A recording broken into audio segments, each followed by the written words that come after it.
Hello, everybody, and welcome back to Six Sided Legacies Legacy of the Lost, episode 13. Last time that we left off, our adventurers were sailing on a ship and just navigated their way through a storm, but they find that they do not know where they are, with the only thing to guide them is a compass pointing north. So what do you guys do? Or first off, let's introduce each other. Alpheus.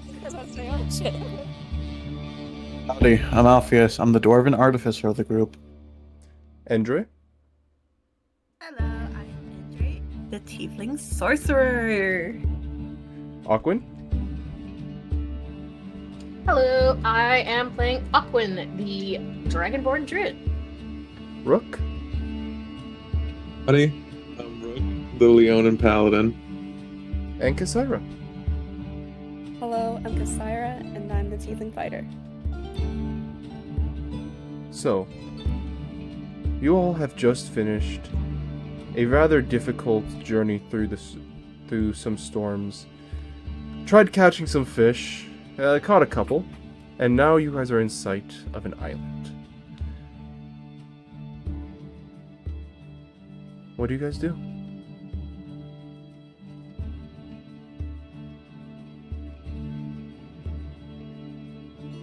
Kassira, after being absolutely soaked to the bone, drenched in all of just rainwater and seawater, everything, all of the above, she would spot this tiny little curves of land mass kind of opening upwards into the sky.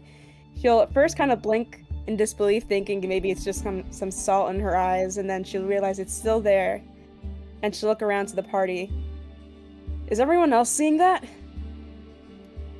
I've been seeing a lot of things during this voyage. You have to be more specific.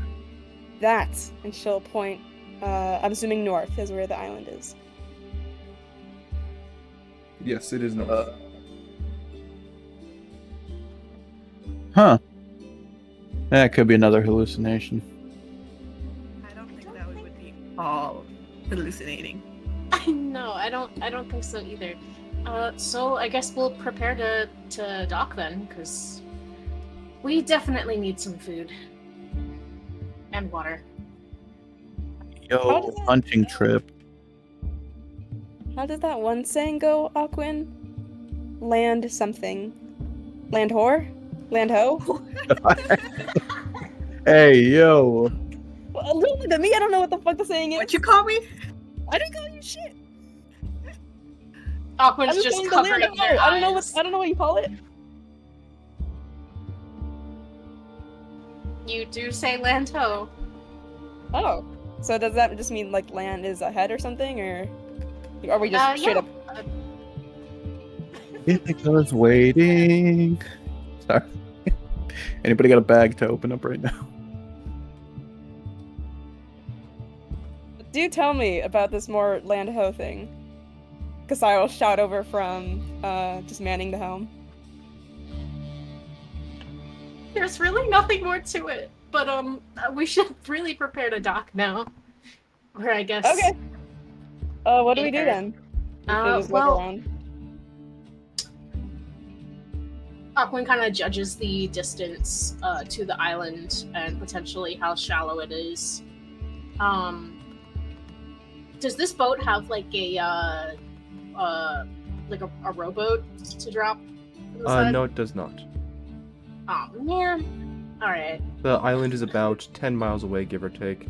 It's still a little bit, even with a spyglass, which I'm not sure if any of you guys even have, it would still be a little bit blurry, so you guys do need to get a little bit closer before I'll tell you guys about the island.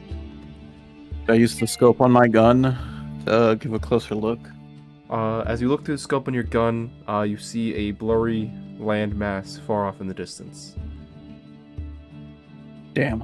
I gotta work more on the scope. Well, Aquin begins to direct everyone to change course to head directly to the island.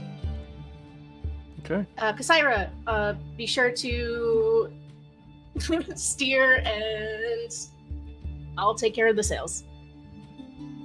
Kassira will nod. Okay. you guys begin to move closer to the island, and after an amount of time passes, you guys are able to see it clearly. As you scan the island, the first thing you notice is a small mountain in its center, giving off plumes of black smoke. Your eyes slowly begin to wander down, moving past the dense forest and swamp, reminiscent of a rainforest, until finally resting on a small town built on a beach, with a dock being clearly visible. Ooh. Well, Dock. that makes this easy. Yeah, civilization. I don't think I've ever mapped out this island before. Beats me. I mean, I've never really left anything further or really gone on sea. Then let's dock up, I guess. Can someone with a loud voice announce our presence? Yeah, I got it. You want to announce I was gonna point at Rook. Are we sure we want to just like shout we are here, or Well, we're just like, we come in peace or something? No, or you Well- could just shout land ho or something and just point at someone. I could also just Rocket cast just- Sky Riot, but that's a different name. so you want Rook to point at someone and says land a hoe? No! I mean, what? That's not right. that's not what you're supposed You, to I thought you're announcing our presence, so we have to point at someone and just scream at them or something. You are calling them the land hoe, though. Like I thought that was like a thing. Audrey is just smacking her head. See what? Ow! Stop. I think I'm just gonna say hello real loud, and then if somebody's in the immediate vicinity, I'm mean, sure we're- people will see us too. We're gonna want to let people know we're taking up the dock space, and besides, we're gonna need someone on the docks to help receive us. For the most part. Can we look closer into the town to see if, like, Alpheus can see anybody? Even, like, on the docks or near the docks? As you guys continue to approach the small town, you notice that there are a number of people who are actively fishing, and these docks look to be quite large for the size town that they are on. You do also notice that there are a couple people that are sitting on the docks looking out at you guys and kind of waving at you. Oh, I this seems like a nice place.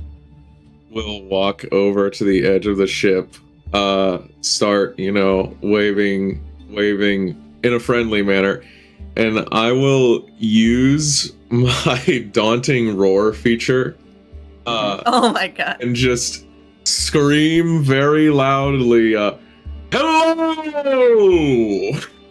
Just be waving as we go.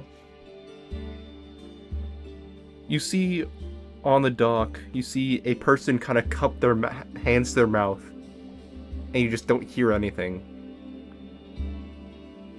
And they put their arms down, just continue waving. Alright, they are not near loud enough to get a message back to us, so we might as well just keep going. They look friendly. I mean, they're waving, so that should be a sign that we're allowed to talk, right? Probably. Wait, is that a thing? I go fishing and exploring. I don't really go to different towns. Okay. And Kasara will kind of like try to peek and see if there any like if she can spot anyone, and still just look a little bit just suspicious since it's a new land and it's something that they haven't encountered before. So she's still very much alert. As you guys continue to approach, you guys begin to get a little bit more information about kind of like the town or generally what it looks like. At this point, you guys are about maybe half a mile away, give or take. The town is quite peculiar. The entire thing being built about 8 feet off of the ground with poles kind of separating it from the ground, with a number of houses being built above the land area as well as on the docks themselves, making the city about half over the water and half on land. This city's about big enough for, if you had to make a guess, about 200 people. Fishing village, huh? Additionally, you guys see a small woman rowing a boat towards you guys. Oh, Oh, we should stop the ship. We don't want her to get crushed. And Aquin starts to take care of the sails to slow down. could sorry. Could Alpheus make an insight check on the old lady, just in case of anything? The old lady? You mean the person in the Yeah. boat? Yeah, the person rowing to the boat. Was it not an old lady? Sorry if I You said it was a misspoke. lady. A young. She looks young. Alright, yeah, I'd like to just roll an insight check just to see what this lady's about. Oh yeah, roll insight. Okay, that is a 9. As you look down on her, you do notice that. So, as she is rowing, you aren't able to get up on any intentions that she has or any larger information about her. However, you do notice that you see a very thick ankle chain around her ankle, attaching her to the boat itself. I'm gonna make note of that. Who would be the closest person to me? I guess I just tell whoever's close to me, like, y'all see that chain around her leg? I guess Kasaira, you would be closest. Okay. Cassandra would be kind of focused on just steering with the helm, and then she'd look over to Alpheus and be like, "What? Sorry?" On her leg there, she has a chain that seems to be attached to the boat. What? And she'll try to peek over, leaning her body towards where the boat should be, but she can't really release her hands from it. So she'll look down at Alpheus and just say, "I mean, I trust your word, but you don't. That's off, no?" Yeah. That's... Just Should be we cautious. board that boat? Be cautious. I would just tell everyone else quickly and quietly. If you can, Alpheus. Oh, sorry, you were telling to me. Yeah, I'll go tell everybody else. Just to stay on their toes. Sure.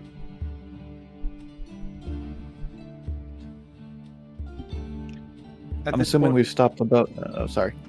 Yes, you guys have stopped the boat.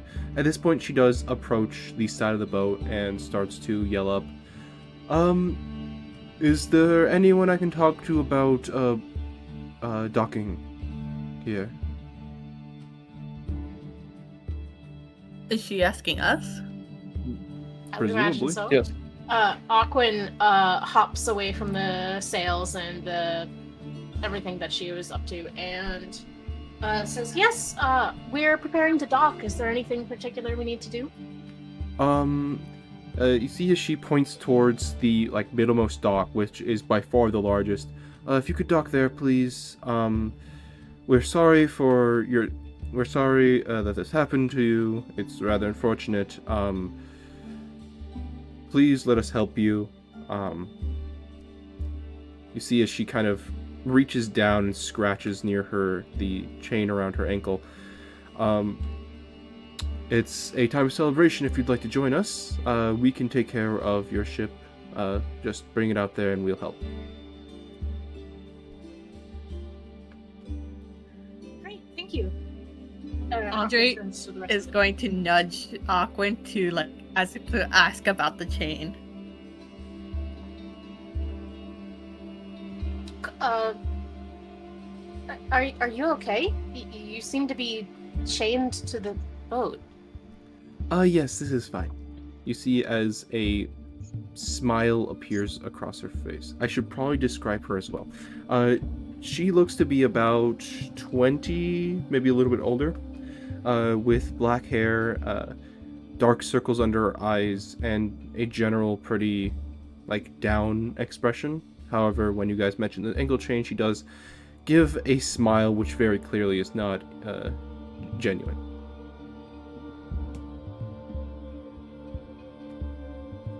I don't know. Should we dock?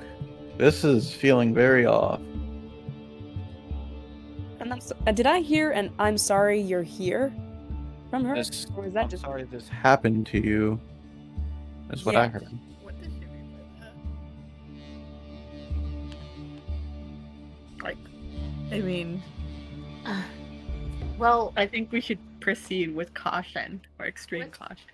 with caution, I agree. We don't really have much of a choice right now, and we'll figure something out. And Aquin starts the boat back up again and steers over to the dock the woman pointed at. Okay. You guys continue forward, passing by a couple very small boats, each with fishing gear and some with a couple nets in them. And you guys approach the island. Maybe after a couple minutes, these people help you guys dock, and you guys manage to get off of the boat. are any of them have like chains on them, or do any of them have like chains or anything else? No.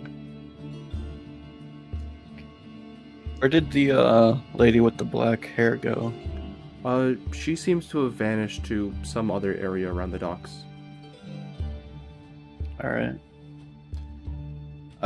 Could I ask just one of the guys? I'm sorry. What is the name of this town or island that we reside at currently?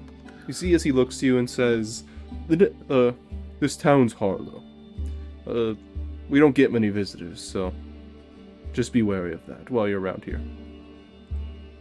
What do you mean by that?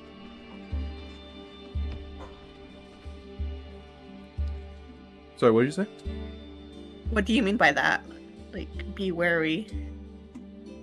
Oh, well, we don't really tend to get very many visitors out here. It tends to be shipwreckies and people lost in storms. The island can be dangerous. It's why we live here.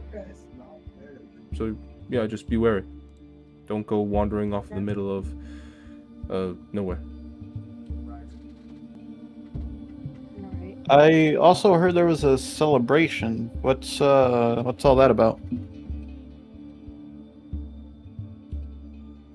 So what do you guys do? Did he leave or like? Hold on.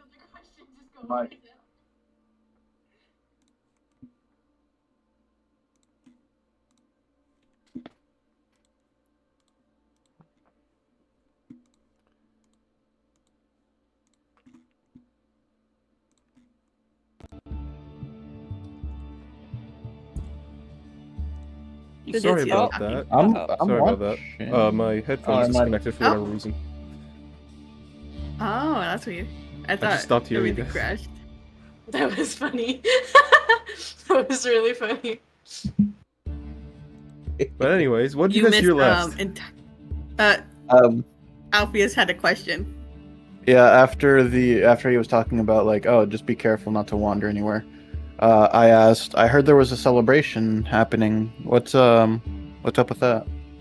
Oh yes. Well, every couple of years the mountain begins to smoke, and so we make sure to send offerings to the mountain. And it's a time of celebration.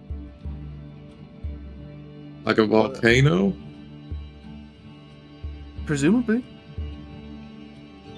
What do you usually offer? You see, as he kind of looks in on himself, that's probably better answered by the chief. Us commoners don't have a lot to do with it. This is sus as fuck. I say to myself internally. Andre is going to lean over to the nearest person and kind of whispers like, it's probably a person. Sure sounds.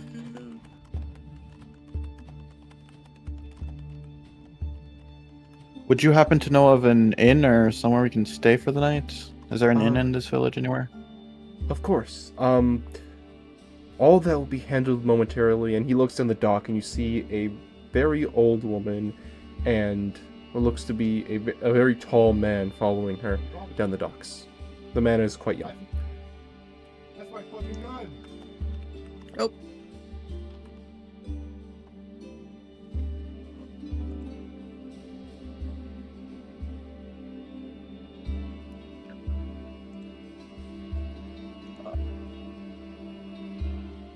So, what do you guys I do? guess we greet the old lady and young man, or say hello. Okay. As they approach, you all kind of give some of you a little bit half-hearted after hearing what the man had said, greeting. And the old woman walks up to you guys and she is very short, about 4'8" and she says, "Welcome to Harlow. Our beautiful lands and town are yours for the taking. Please, you see as she directs you guys towards a rather large building, roughly in between the water and the land area of the town. That is our inn, if you'd like to stay there for a period of time. We understand that it's going to be a little bit until you guys leave. We are available to offer you any repairs or anything like that you'd need, and plenty of food and water. Please make yourselves at home, and please join us for the festival tonight." Do you have any questions for me? How long have you guys lived here? Our entire lives. Most people are born here and die here. I see. Do you guys often get visitors? Oh no. The last visitor we got was maybe 2 or 3 months ago. Almost completely destroyed ship, and you see as she points off, maybe like 200 feet away from the edge of the town, there is what looks to have at one point been a ship that is now at this point completely dismantled, and most of the wood seems to have like shattered and is rotting. Sarah's eyes will slowly turn back to the lady. Did they stay here? Yes, they're still here. They decided to just live here for the rest of their lives? They're waiting for a boat to get off the island. How was their boat destroyed? Storm. Crashed into some rocks on the eastern part of the island. I see. May we get your names? Yes. Frantically pulling up a document. My name is Arnett, and this here is my son, Yorn. Yorn? Yeah. Oh. Well, it's lovely to meet you, and we appreciate your hospitality. We'll see if we can come to the festival tonight. Thank you for your offering. Please do. It is a wonderful time. Right. And with that, she turns around and begins to leave.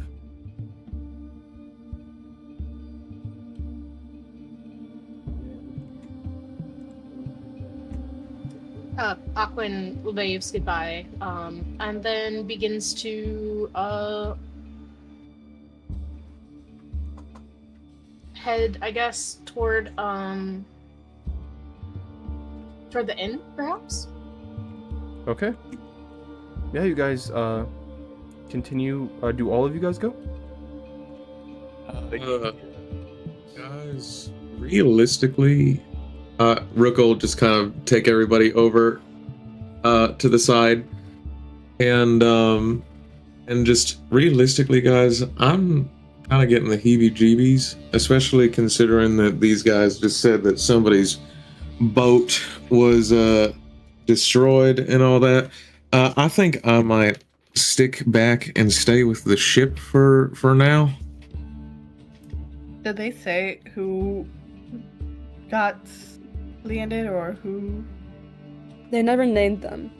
but considering that they do, like, they host offerings towards this volcano, I'm getting vibes that they could have been sacrificed, but I could be just overthinking it, and I'm just in a fight mode instead of flight. I mean, we could ask about, what happened. We could catch up with the lady. Be honest about sacrificing a whole group of people. No, I know that. I was The talking woman about said they're figuring still out. here. Yeah. So surely were- they must be living in town somewhere. We can just go and ask them. We could, I'll They're not here. then we head out. We leave. Right. Well, still, we're in a strange place. We don't know we don't know that these people are being upfront with us. It would probably just be smart to have somebody making sure nobody's messing with the boat. I'll stay back with Rook just in case. Worst case scenario, it's gonna need 2 people to move the ship. Well, I'll have moving the ship, it'll probably take 2 people, but worst case scenario, if push comes to shove, I'll have either daybreak or dusk, depending on what happens with me. We also do need supplies, so I don't mind going into town and looking for that, and then maybe while we're there, we can find out who got in that shipwreck and see what happened, or do they have any insight on this town? Yeah, let's go ask around. We should also pick up some food if we can. But We shouldn't try to make ourselves known, though, and she'll cross her arms and look around very just suspiciously. I don't really trust these people. Me neither. Just don't give out your Alright. name or something. Aquin gives a little frown, but an understanding nod. Who's coming with Aquin? Kasara. Andre will. Okay. Right. Well, let's be careful then, and kind of follows their lead instead now. Rook will just pat Alpheus on the shoulder and start walking back towards the boat. Okay. I follow Rook. As you 3 begin to head towards the tavern, you are walking by well, it's not like a lot of people. There are a decent chunk of people all just walking around, talking, having a good time. Some of them walking over to, not like vendors per se, but rather just people who are all basically giving out their fish for free for some of the other people who live on the island. As you guys continue walking, you guys eventually make it all the way over to the kind of hotel tavern area thing. As you guys walk in, you see that there are 3 dragonborns sat around a table. 1 red and 2 green.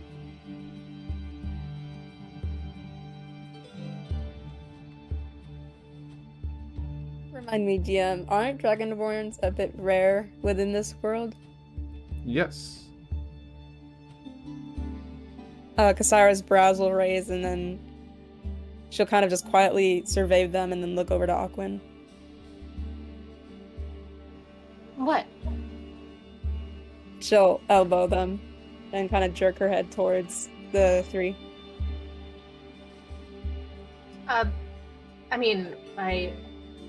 Last time I saw a dragonborn was at the town, yeah, but I mean, we're just us. You don't need to be intimidated. Are you assuming all Dragonborn know each other? Yeah, do you think all dragons know each other? God, they're not even the same color. Be better, Kasara. What? Andre's just shaking her head. Kasara will roll her eyes.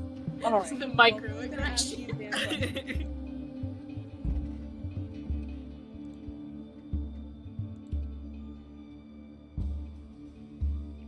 Sorry, say again. What did you say?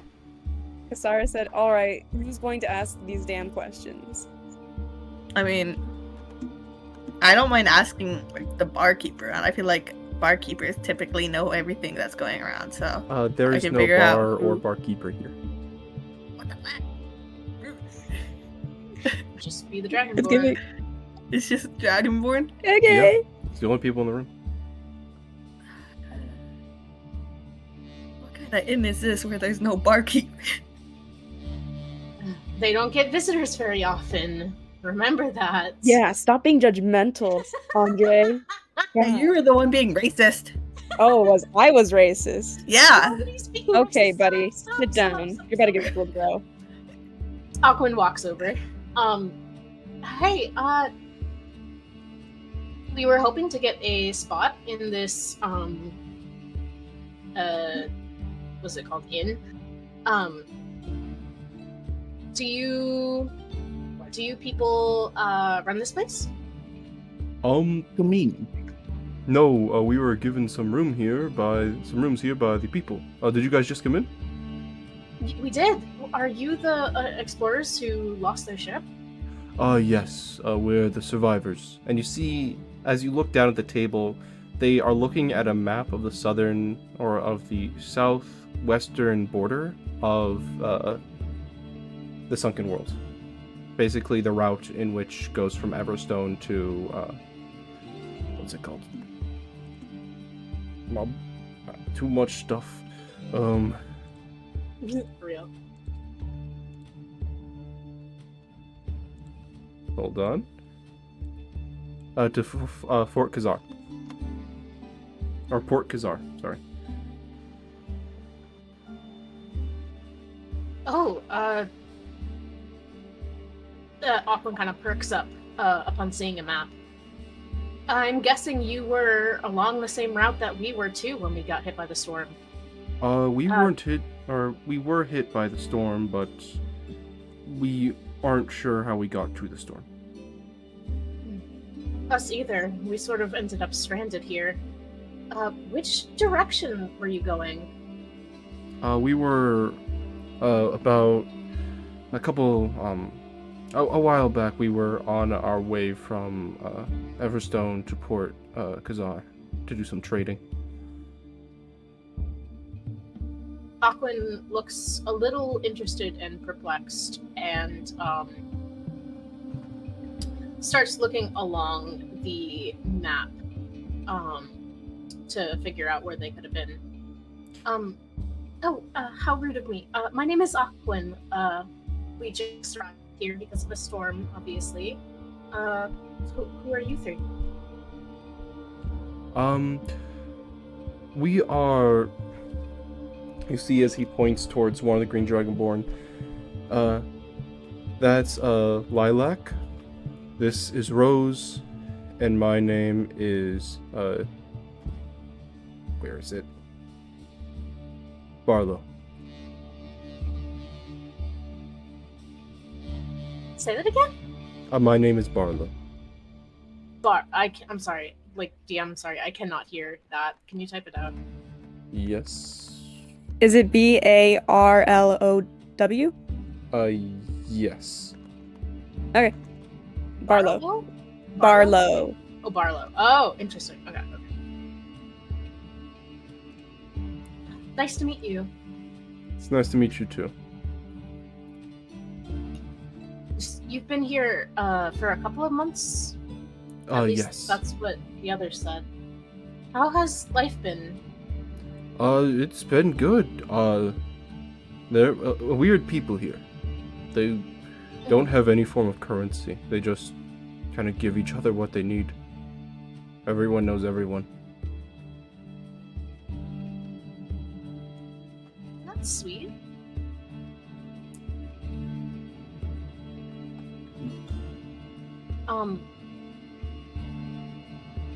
Aquin kind of looks at a loss for words and turns to Kasira and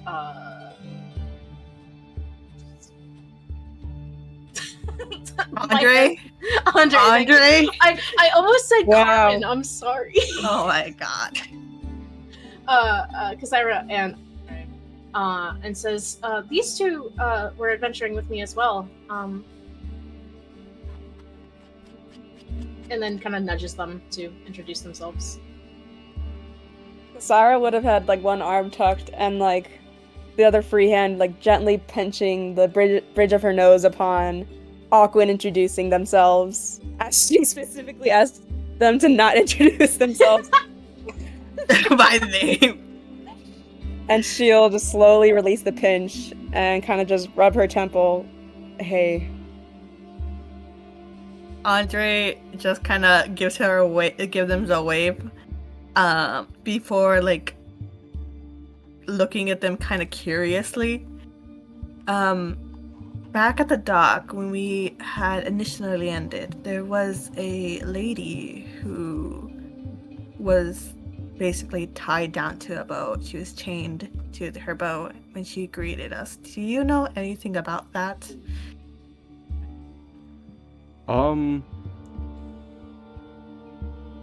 Actually, no. We did hear about some a commotion a day or two ago, but outside of that, we haven't heard anything. What commotion? Someone had tried to sneak into the, I guess the best word for it would be mayor's office, maybe tribal leader's office, the old woman who you guys have probably already met, and they were swiftly basically kicked out. That's all we've heard. Do you know why? Or what particular reason she was in there? No. We've all figured it's not good to ask questions with people who've been so nice.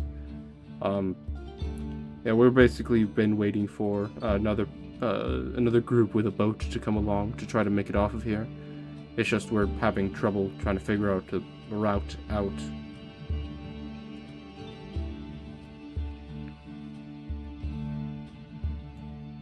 So, this person getting quote-unquote kicked out, never seen again, and there are festivities around, and there's a volcano that's constantly pluming all this black smoke.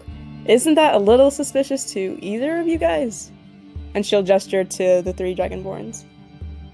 Well, the festivities were announced a couple of days before the person was caught inside the house. I don't think there's been any news about them, like, disappearing. I think they're okay, it's just the town really hasn't talked to us about it, and we haven't been asking questions. Right. Anyways, the mountain's been smoking since we got here. Oh. Well, on a side note, do you know where we can get some, like, I guess, food or to go on our ship? We're trying to stock up on materials. Ask anyone. We are not kidding. We've, while wandering the street, we've mentioned we were hungry once, and this random woman just brought us into her house and cooked for us.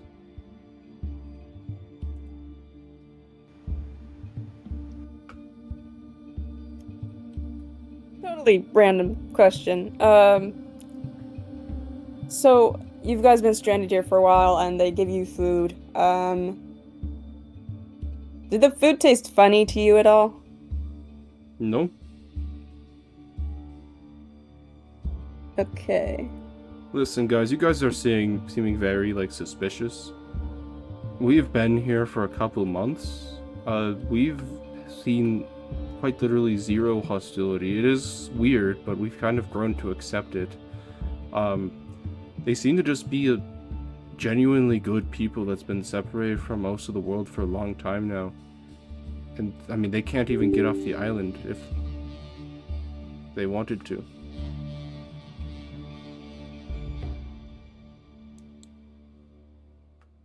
Cassara will cross her arms and not say anything in response.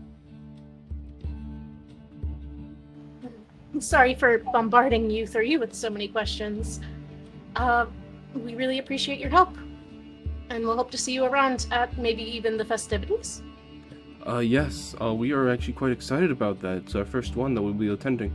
Or the first one that's been happening while we're here, at least. Someone mentioned that the festivities are to celebrate the mountain, but you mentioned that it's been smoking since you got here? Yes, apparently it's been smoking for a long time now. There's a rather old dwarf who lives in the village, guards it from what he calls the threats of the island.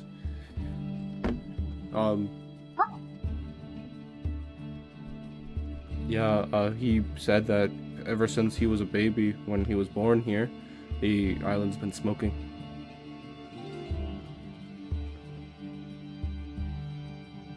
That's unique. Well, thank you again. And I guess we'll go find someone to help us. Okay, best of luck.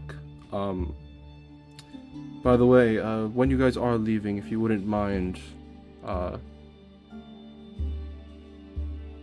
I would not mind all too terribly if you guys were to take us with you when you guys leave the island. We might be able to help you get off a little bit more effectively. Andre's eyes kind of look towards Aquin, like not necessarily sure about that, but she's not saying anything. Aquin is too distracted by the prospect of making new friends and not eagerly.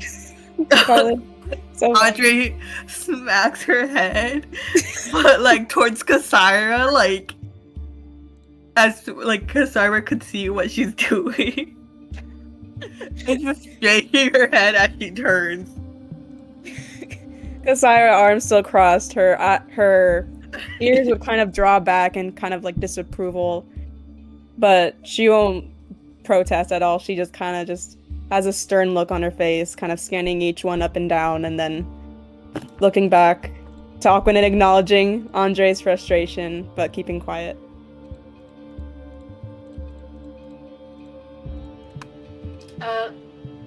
Great. Well, we'll talk to you later. And Aquin grabs both of their arms and forcibly tugs them out of the place. Once they're outside, Aquin pulls them to the side and says, "What's going on? I thought we were supposed to be suspicious of the townsfolk, not the people who crashed here." Right, but we don't know if they've been, I don't know, brainwashed or something. You can't really trust anyone. Aquin sighs and lowers her head. I mean, I guess that's a possibility I didn't consider, and she kind of looks to the side with a bit of guilt. But realistically, what are the odds of that? I mean, I don't know. They seem fine to me. I mean, I don't know, the smoke could make everyone delirious, and they could have lost track of time. They could have been here for years, not months. And I don't know what this festival is all about. Personally, I mean, parties are okay, but I'm just getting really, really weird vibes. I'm also getting vibes. But we need to understand, if we are outwardly suspicious to people, they are going to notice. And then we are the outcasts. We will have a problem. So we need to, even if we're suspicious, we shouldn't show it outwardly, especially in this situation that we're in. So I just ask that maybe try a little harder to hide it. Please? Kasara will sigh after the pleas and just say, "Okay, fine. You want me to play nice? What do you want? A smile?" You don't have to force yourself to smile. She will kind of like, it's not even like a polite smile, it's more like all of her sets of teeth are out and she just gives a very dry smile. Like this. No. Obviously we're troubled because we just came out of a storm and we crashed, so we don't have to pretend to be happy. But if anyone asks why we're asking so many questions, we're just curious people, and Oh, we didn't necessarily crash. We parked, really. That's true. Okay. Wrong choice of words. I'm sorry. Either way, let's just look for some food and get some more information about the festivities. Maybe they have some liquor I can have. Ooh, that sounds good. Andre is just gonna high five Kasira to that. Hell yeah! Hell yeah, brother. On the You way were to the liquor asking- store. Aquan is absolutely perplexed and is like actively holding up her hands and like, what the fuck are you talking about? You were literally just asking if food is poisoned and or potentially turning people brainwashed, and now you want liquor of all things? I mean, Andre, brainwashing liquid? Realistically, all liquor is kind of poisonous. I mean, let's be real here. Andre gives a high five to that as well. She high fives back. Aquan is bashing her forehead with a fish. Okay. Either Well, way, I'm sure you'll get plenty of that. And she kind of puts on a sarcastic smile and gestures ahead for them to go ahead into town. Okay, lead the way. Lead the way. Whoa, I cannot speak. Lead the way. How are you I'm already drunk? It's the smoke. It's making me delirious. oh my goodness. I guess maybe just we look for a shop then, or a local area where people have food. Sounds fine by me. Yum. Yeah. So you guys go out and begin to look around. Very quickly, you guys see that there's a person who is sitting there with a number of fish in a net right next to him, and he's just passing them out to people who walk by.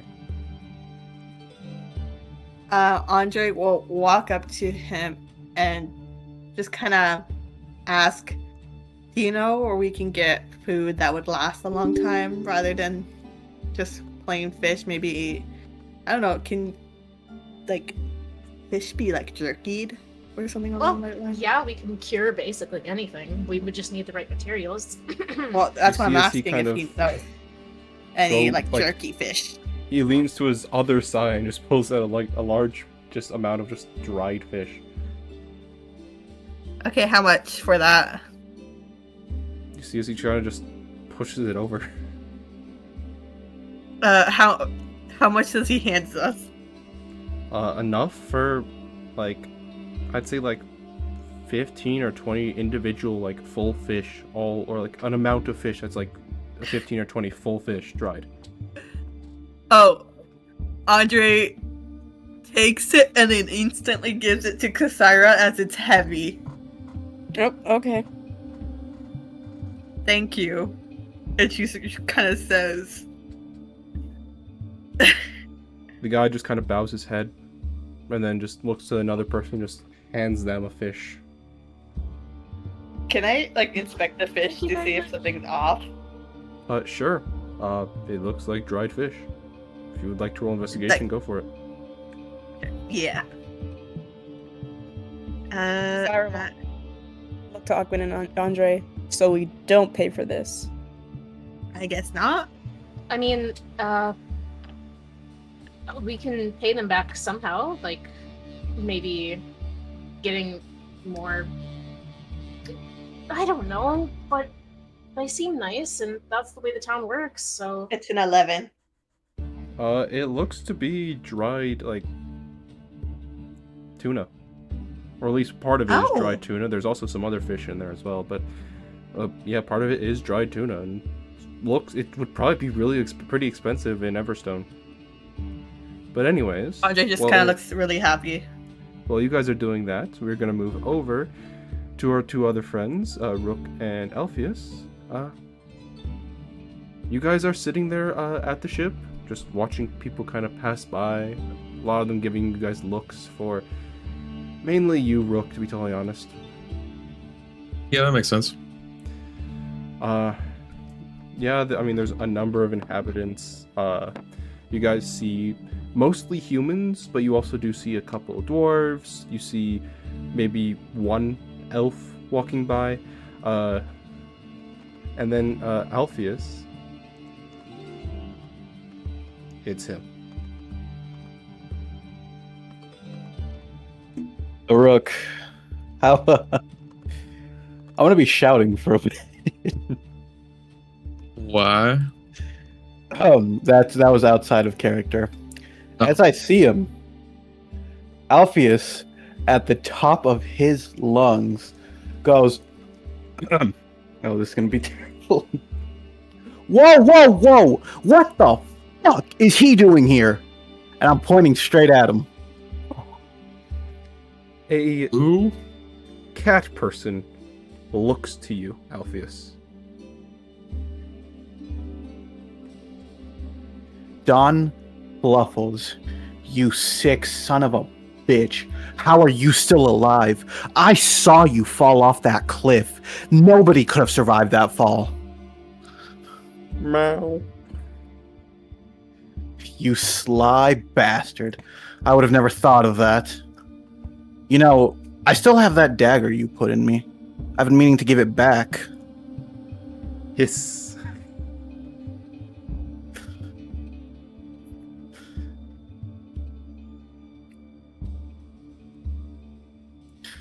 Rook, I need some help to beat somebody's ass. You in or out? Rook is just like kind of staring at you, mildly mouth agape, with this just confounded look on his face. Don Bluffles? Yes. A twisted, fucking sick bastard who uses others for his own gain. Doesn't matter if they're dead or alive. What the hell are you talking about? Do not trust this man. I'm not even sure how he's half alive. I'm still looking over to him. Is this like a racist thing? I mean, Don Fluffles is... That's like that's like the name that I would expect somebody to give an actual cat, and you're pointing at a tabaxi. He is a don of a mafia family. There is nothing racist about this. He is see, a as vile, sick, and twisted. The cat person begins to walk towards you. He walks I'll up just to you. look at... He walks up to you, Alpheus. Gets right into your face and says, meow. Stands up and walks I away. would fucking love to see you try. Over his shoulder, you just hear a meow. I'm gonna kill that son of a bitch. What the hell is happening? He continues walking, eventually turning a corner. You no longer see him. I trust this island less now. If they're hosting him, I cannot trust this island. What? Are you all right? I kind of knock on your head a little bit. Are you still in there? Like, what the hell is happening? You're talking nonsense. That guy just said meow. I don't know what you're on about. I understood every single word he said, and that was a threat. Okay, what did he say, buddy? What did he say? Meow. You have to be fucking with me. I'm staying up all night. I don't trust him. He is going to do something to this ship.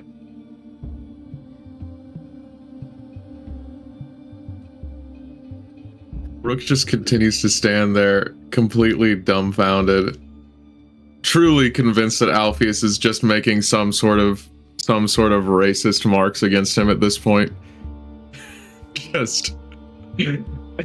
Just all right. I guess I'm gonna go over there and rush Daybreak's main out. You have fun watching out for Don Fluffles, buddy.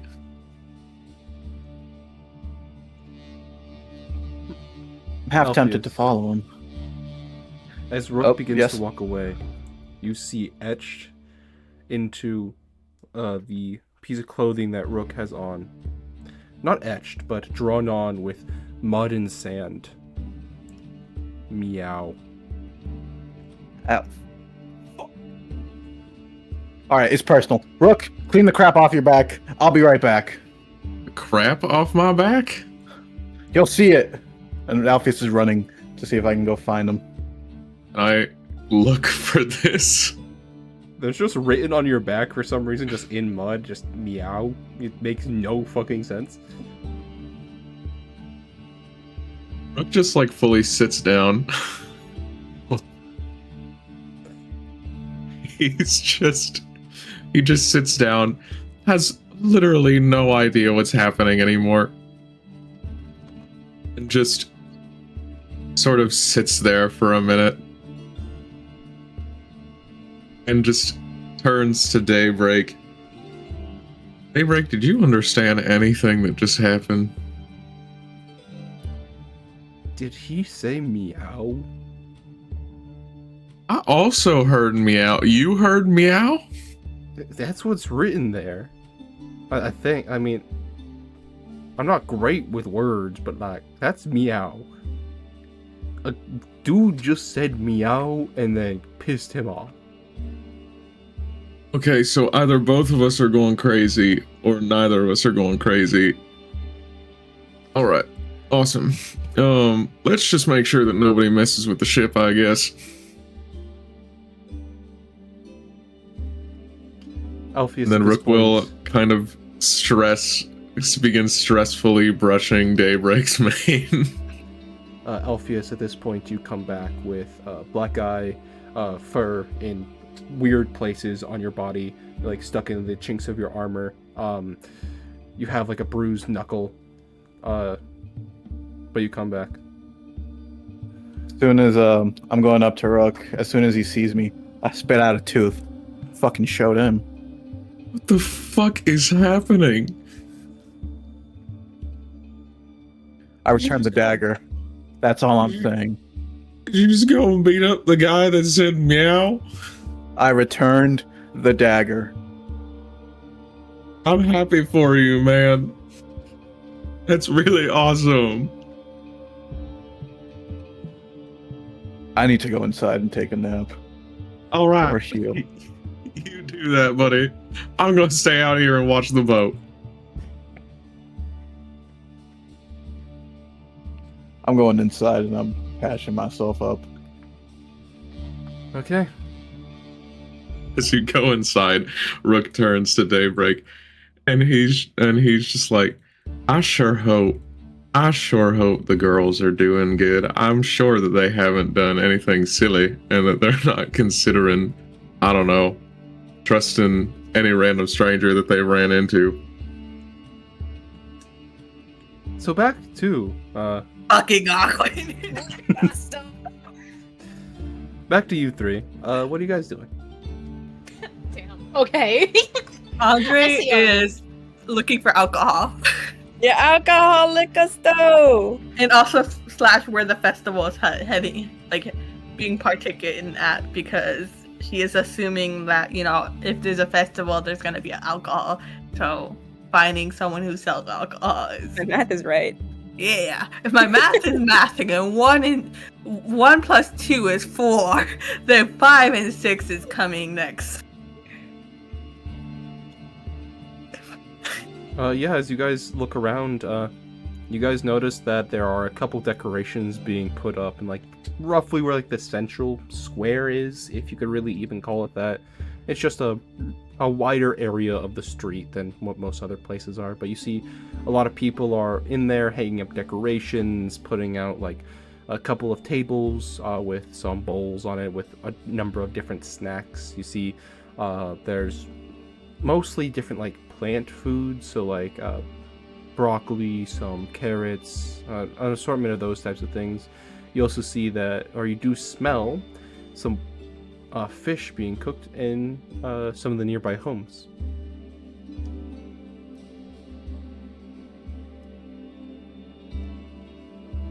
Is there anyone like putting up decorations or anything along that lines? Yes, numerous people. Okay, Andre is going to look around, and kind of gauge who looks the friendliest or who might be the most open to talk. Pretty much everyone looks to have like a wide smile on their face and grinning ear to ear. A lot of them are like singing, like nothing like no actual song, just like little tunes to themselves. You see, there is additionally like a small band being set up in the corner. All of them with big smiles. Are these like smiles just like actual smiles, or are they eerily weird? Roll me insight.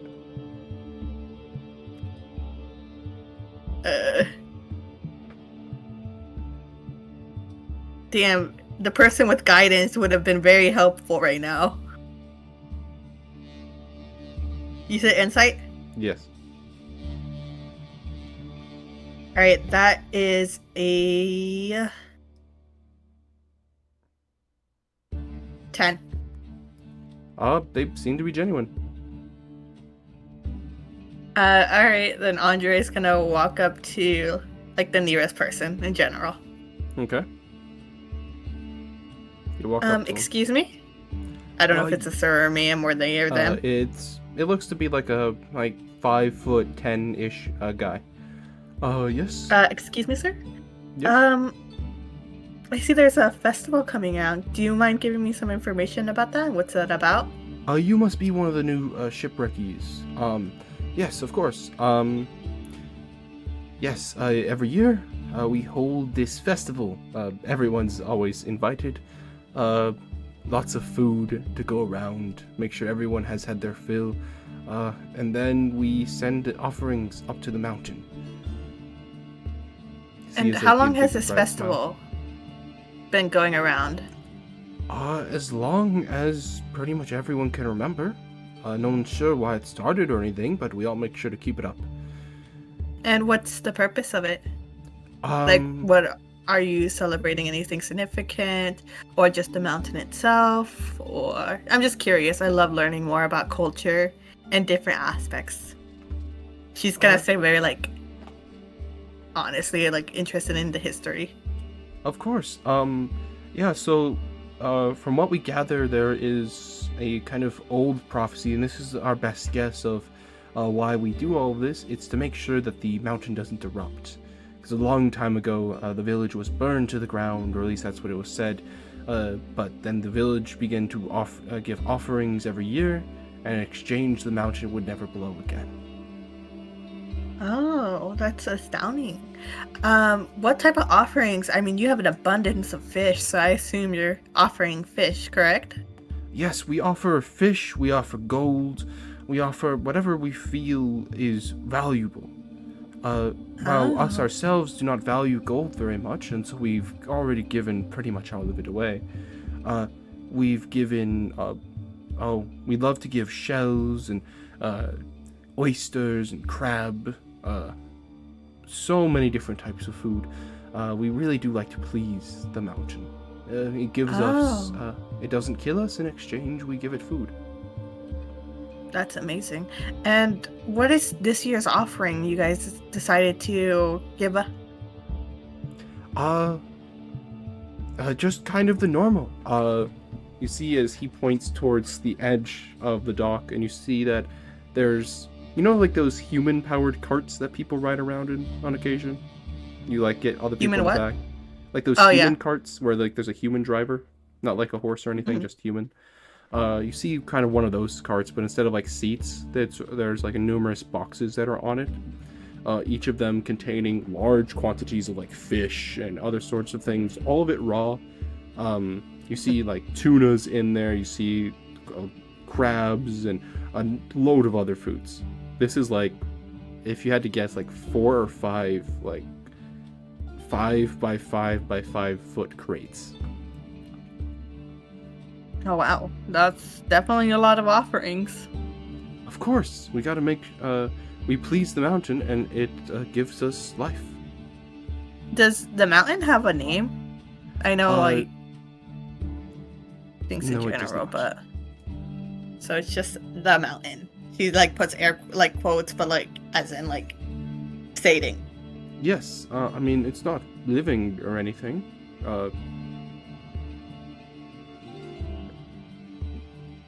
It's worked. That's I mean, we aren't a very superstitious people, at least most of us aren't. We do this though because it brings the community together. And while not everyone does believe that the mountain will ever explode, a lot of us still want to bring offerings because, well, it brings everyone together. And how do you feel about these offerings, or in general, this festivity? Like, what's your feeling? She's saying, like, trying to see what he's thinking. It's a greatly fun event. As long as everyone is into it, it works out fine. That's good, at least. On a side question, well, two separate questions, really. Well, they're the same. Sorry, I'm just going on a tangent at this point. But, I'm assuming so there's gonna be music and dancing at this festival. What happens exactly aside from the offerings? Like, is there an event? Is there? Well, there's everyone eats their fill. We load up all the remaining food onto the wagon. We all dance to send the wagons off up the mountain. And then the sacrifice also rides up there. What do you mean by sacrifice? I forget who it is. Oh yes, it's the chief's son this year. Someone willingly sacrifices their life to make sure that the mountain does not explode. Willingly? She's gonna say very like not necessarily keen on that idea. Yes, of course. And he's willingly doing this? Yes.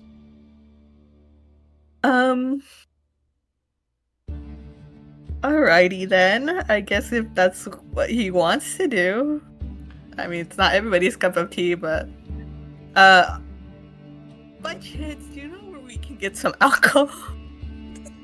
Oh, we don't have alcohol here. I'm sorry, you said that. What's up with me?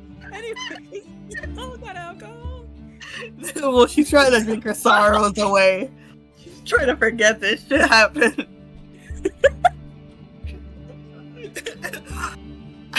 Andre just kind of like gives a like sigh. What felt like fermented beer? We do not have any form of alcohol. God damn it! Ah, Andre just like looks so devastated.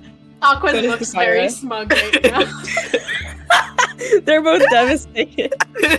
Aqua's just in the back being like, hell yeah. And just one last question. I overheard there was a commotion that occurred earlier, at the chief's house. Something had happened. This girl from the village tried to break in and kidnap the chief's son.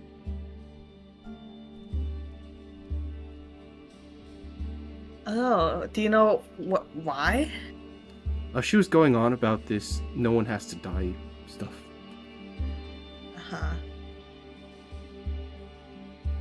Oh, okay.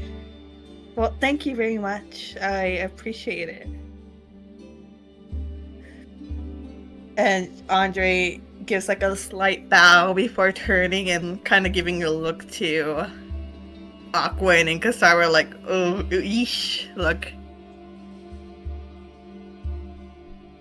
Sarah's eyes And are a walking. bit wide, but she tries to like kind of cover up that kind of demeanor and just give a very flat smile in return to Andre.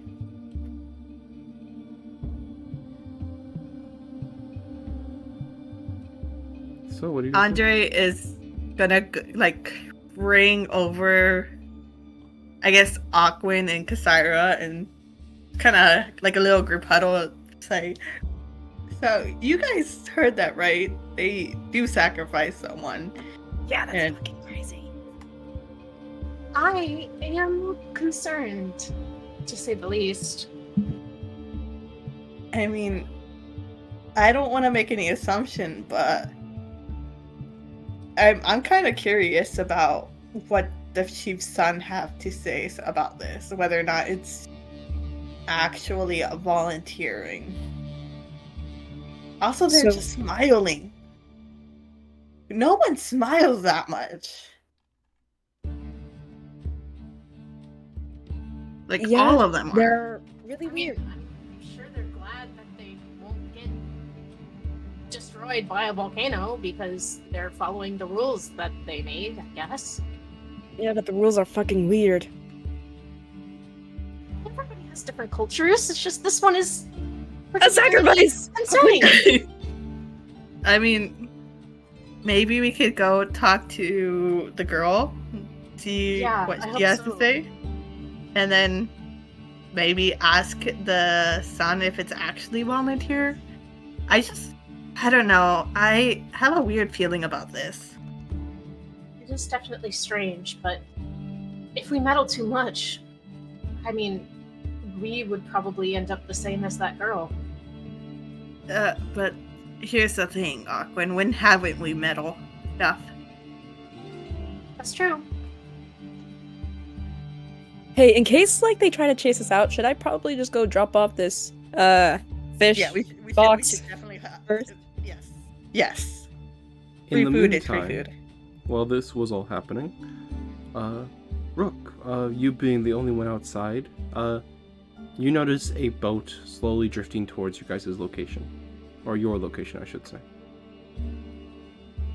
Let's kind of watch it for a little bit, see if I can make out any details. Yeah, you see the woman who greeted you guys earlier slowly, rowing over to you. I'll wave at her as she approaches. Hey, I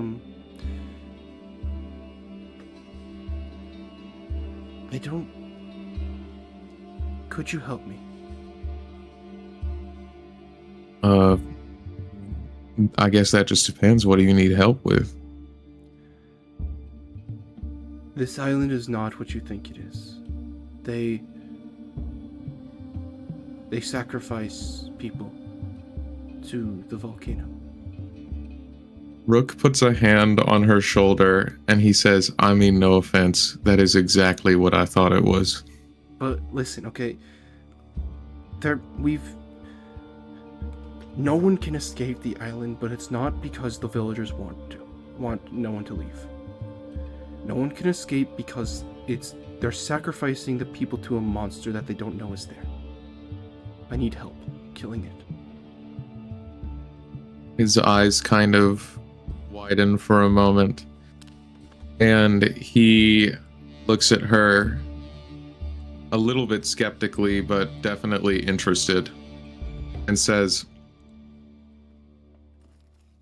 Ma'am, I think that you could understand why I might be a little bit slow to trust in this current situation. Do you have a compass? Probably somewhere on here, but if you would just let me, I can cast a spell real quick, and if you just let it happen, it's not gonna hurt you or nothing. It'll make this whole thing a lot easier. That's fine. Is there anywhere we can talk in private? Specifically, if we can be on my boat. You see as she gestures towards her ankle chain. Oh, well, I mean, I could probably just help you lift the boat into our boat, and then we could go below deck. That does seem like a lot of work.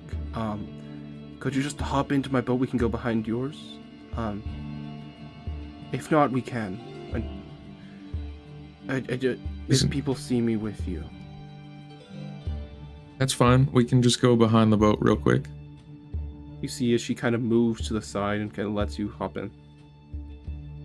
He'll hop in.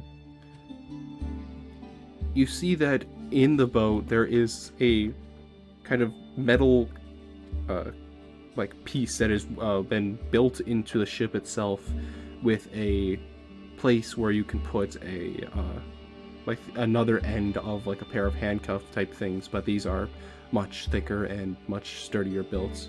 In fact, the entire and the boat itself looks to have been recently fitted with this modification.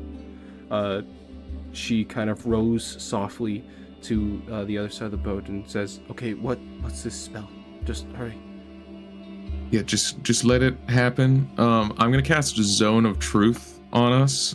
Okay. And it has a saving throw, but she can just elect to fail. Yes, she does. This spell just makes it that she can't willingly tell a lie. That doesn't mean that she has to tell me the truth. She can abstain from talking, but she cannot say anything that is untrue. Okay. Okay. And so, Rickle, would you mind saying everything that you just told me a moment ago again, real quick? Yes. The island sacrifices a person every year. The person is willing, but it's not good. I've recently found out. You see, as she kind of reaches into her pocket and pulls out a damp, crumpled piece of paper, as she kind of unfurls it very, very carefully, making a couple rips in the process. It's a monster. They are feeding it, the people, to a monster to make sure that it stays calm. It's not a volcano. And you see as she puts down the piece of paper and says, "Do you have a compass?" I'm sure that we have a compass somewhere that I'll just say you have it. that for I the could sake grab. of ease. Yeah, he'll produce it. You see as she sets it down and then she starts reading from like this passage that's on it. Or not reading, but she does start like to describe the creature. As you see that a lot of the words are like kind of blurred out from the numerous times this paper has been submerged. Okay, there is a creature that is known as a fire snake. It creates a magnetic pull and releases black smoke into the atmosphere. Or not, they do not know the word atmosphere. It releases black smoke into the sky.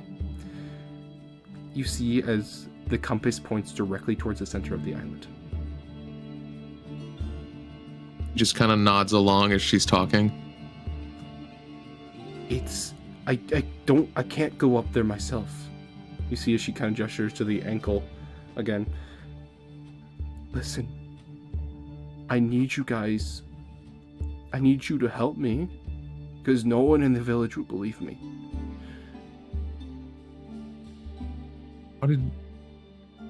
How did you get this information? I found the book on the east side of the island a month or two ago. And they're taking him away. Who's him? The village chief's son. They're taking him away.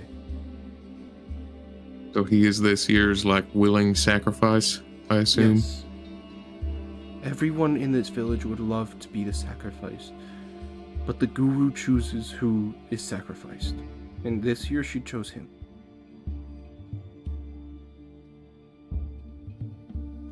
And how did you end up getting chained to this boat? I tried to stop it. I tried to get into his house and steal him away so he wouldn't die.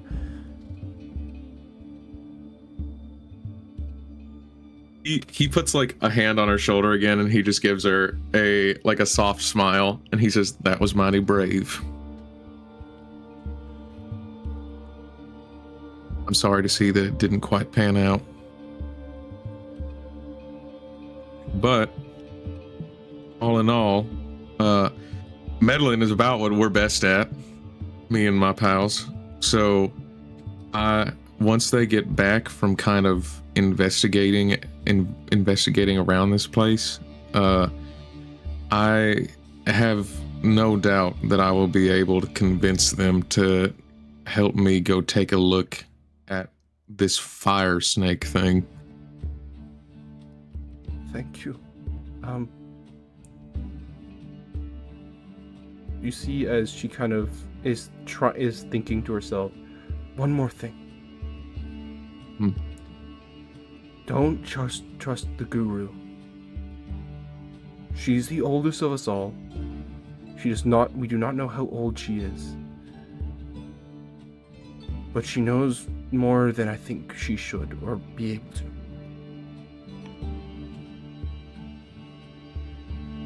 I understand. About how yes. long do we have before all this goes down? It's tonight. His face just kind of contorts into a grimace very briefly before he kind of rewrites it and replaces it with a look of incredible confidence. Because tonight should be no problem. Thank you.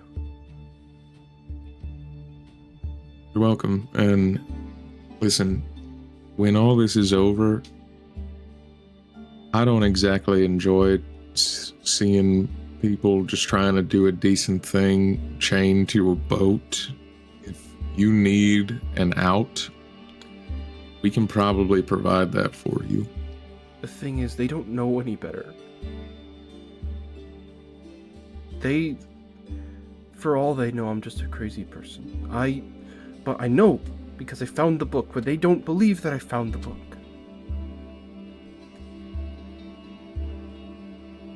I don't know what... I got it. Please help. I'll do everything that I can.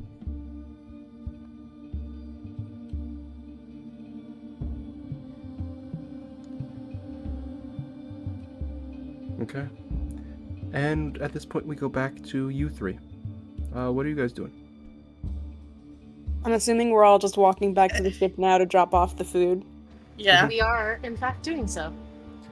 Yeah, so after a short, 5-10 minutes, you guys make it back to the boat. And you guys see, tucked behind it in kind of an inconspicuous place, is Rook and the dark-haired girl talking. I feel like this is a case scenario where we don't yell out. We just kind of hop on the boat and then peek over. Sarah What do you will guys raise think? a brow in Rook's direction. Should we ask about what the hell is happening? Well, that's why we peek over, but we don't yell and draw the attention. Because this place is already shady as heck. So we're spying on Rook? I mean, we could peek from above the boat. We could talk. I just don't think we should yell out from the dock. You know what I mean? Where everybody else is. Also, that way we can drop off the food right away. Sure. What do you think, Aquin? Well, you don't gotta be sneaky about it. We could just drop off the food and go say hi.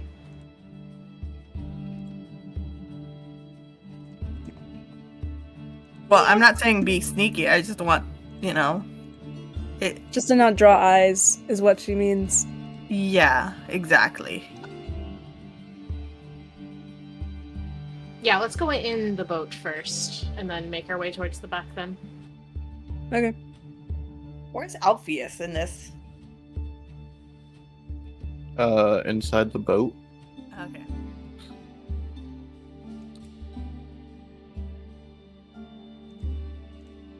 I imagine they'd all board on with no problem and just stuff all the food away. Is Alpheus still napping or is he awake now? No, I said napping on accident. I would have been just cleaning the wounds and whatnot. Okay. Do we run into you? Yeah, I'd like to imagine as soon as you enter, you'd hear him say, I forgot he dipped his claws in poison. This is not going to heal for a while. And then as you see him still scratched up and bleeding out.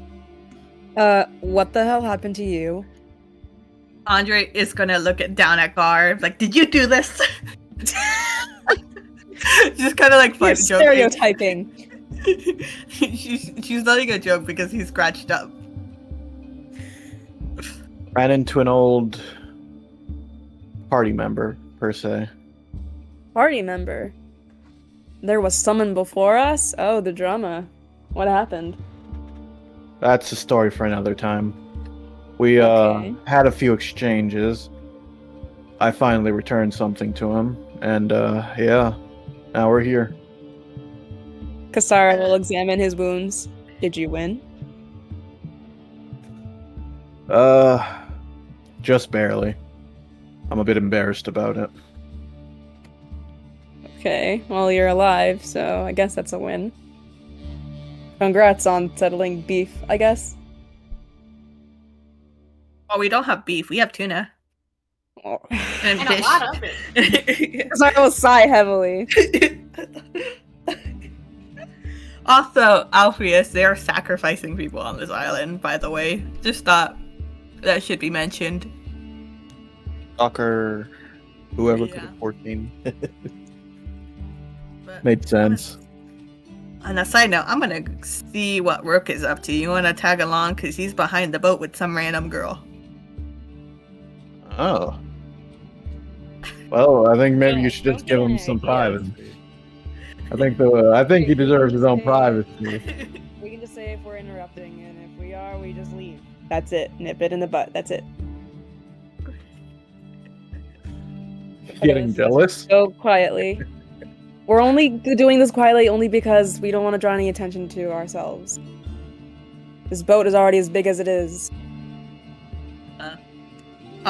Andre makes her way back and goes to like peek over, like waving down.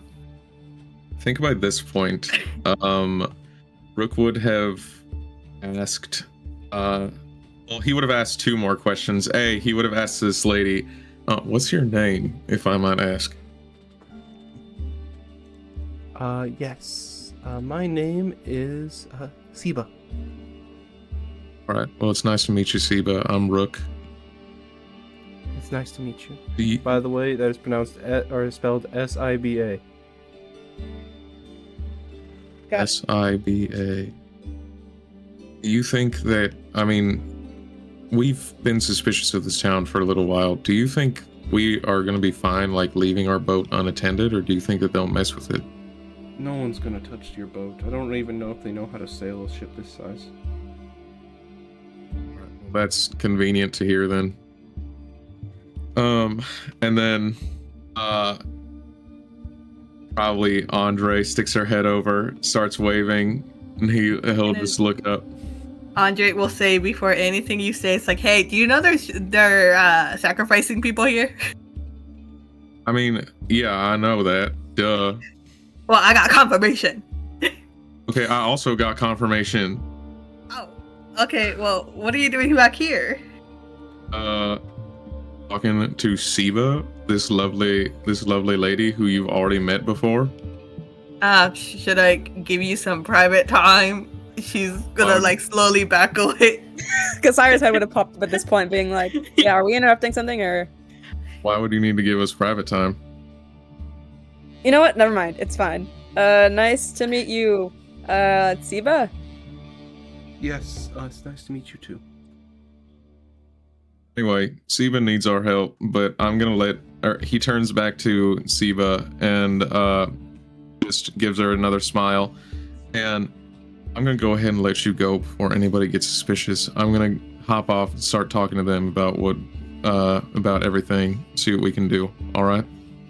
Listen, if you can free me, I might be able to help you guys fight. Are you a competent fighter? I'd say so. I mean, we can break a chain. I just need some time to get my weapon. All right. Well, just come meet us here when you're done then. You see as she kind of You know, offers jump up the ankle thing. Oh, never mind. I'm sorry. Listen, I'm not the brains of this operation. And I don't Come on, think man, any go with of the us have program. grades. let's see. What would be the best thing for breaking? Break it with your bare Mm. fist. I mean, I think that would work. Well, he has a I mean- different disadvantage on strength checks. Oh my gosh! I'm sorry. I just have to mention it until you're cured. That's so sad. The cure is within arm's reach. That's awkward.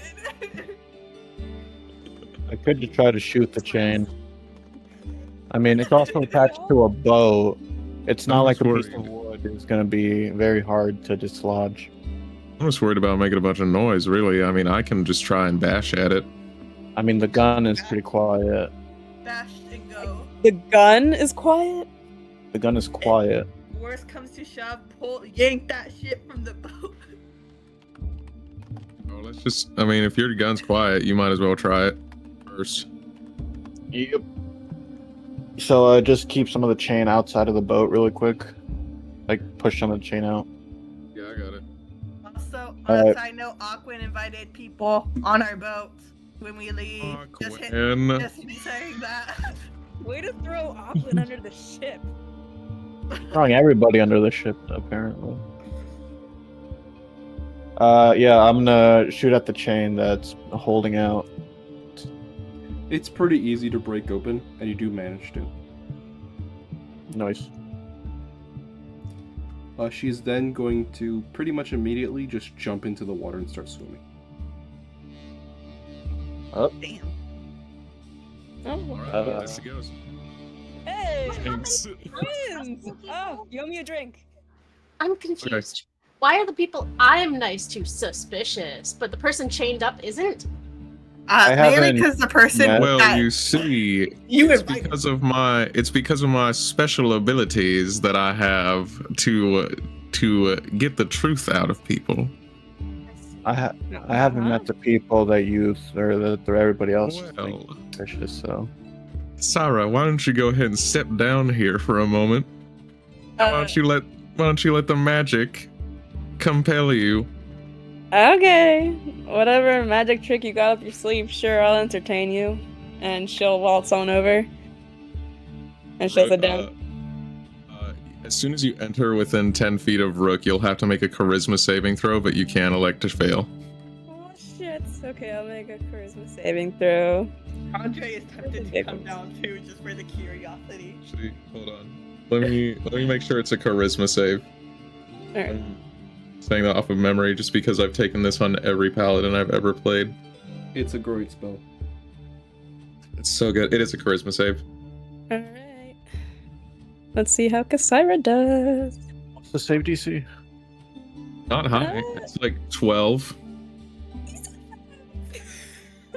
It's a 5. So you are compelled to Oh, tell yeah, the nice. truth. Okay. Rook smirks at you. All right, I can tell that you now must tell the truth.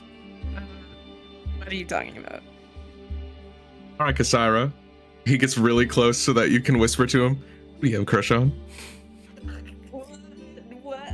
I crush people's skulls. That is true, but I'm not talking about that. I'm asking romantically. Romance is a strong word with the word crush in it. Mm-hmm. Maybe so, but who is it, Kasaira? You can't keep dodging my question forever. I think Zone I of do like truth someone. compels you. It's a tiefling. Is it Andre? She's not from here. Who? Tails? She's not from here. From where?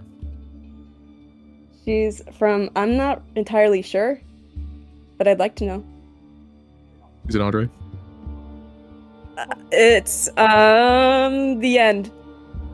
She That's goes a to a yes. different school. And then he parts away from you, continuing to smirk after that, and just looks up to the rest of everybody else and gives them a thumbs up. Mission accomplished. Kasaira's There's patting ways. herself down. What the fuck? just Extorted. Can I try? Yeah, sure. And Andre will. How up are we?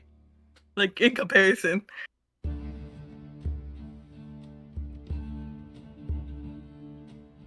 I mean, realistically, it's a 10-foot, it's a 15-foot radius sphere, so you could probably like catch it if you lean down a little bit. I imagine. All right, So Andre would it will not lean follow down you? a little bit. Or why would she come up then? Well, no, I'm Let's yeah, go I'm ahead and asking. just picture that. enters a spell. Is it like on? I can. No. It's on a point of my choice. Ah. Not move it? And what was that? Could you not move it? No, Oh, it is. shit. It is just on. It's on the rowboat. Alrighty. I guess I could have chosen myself as the point of choice, hypothetically. Just a We got a raid. raid. Yeah. Yo, welcome everybody. Welcome to Six Side Hello. Legacies. Holy Whoa! Is that 70 viewers? Wow. Hello. Hello. Howdy. I was just like, what? I had to read. Okay, hi everyone. Hello. Hi. Right now we are in the middle of our adventures trying to stop a sacrifice from happening in the yeah, they're just trying to stop a sacrifice from happening in this Wait, follow only mode is the only thing stopping the rest of them? Oh wow. Do we have it set to follow only mode? I don't know. well while our mods go try to Oh, apparently we do. Oh no. Aquin, if you'd like to go turn that off if you wouldn't mind. You got Yeah. it. Right now, our adventurers are in the village of. Hold on.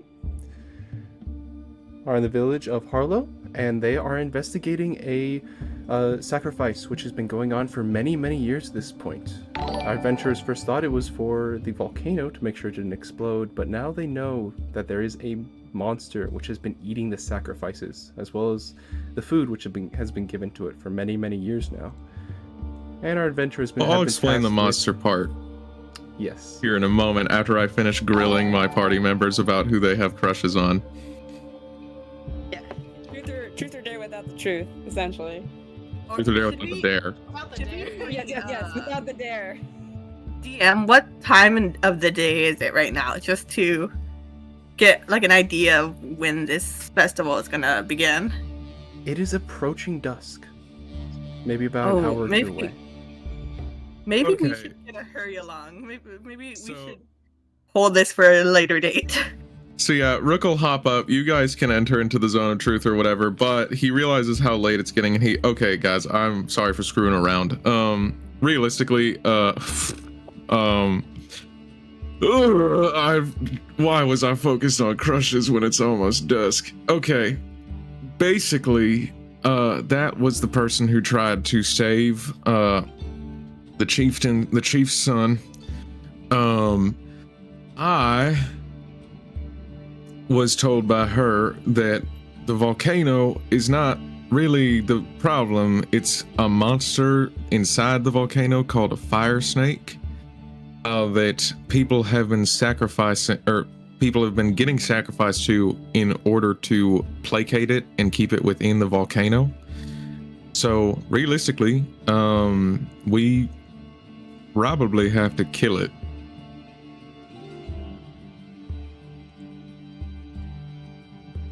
Okay, so crazy. Sounds like it, pretty much. I mean, I don't really know what else you guys were expecting. This is significantly better than it just being a volcano because a snake is stabbable. A volcano is not. I mean, yeah, it is tormenting a lot of people. I'd hate to leave it. I just hate to leave this island the way it is right now.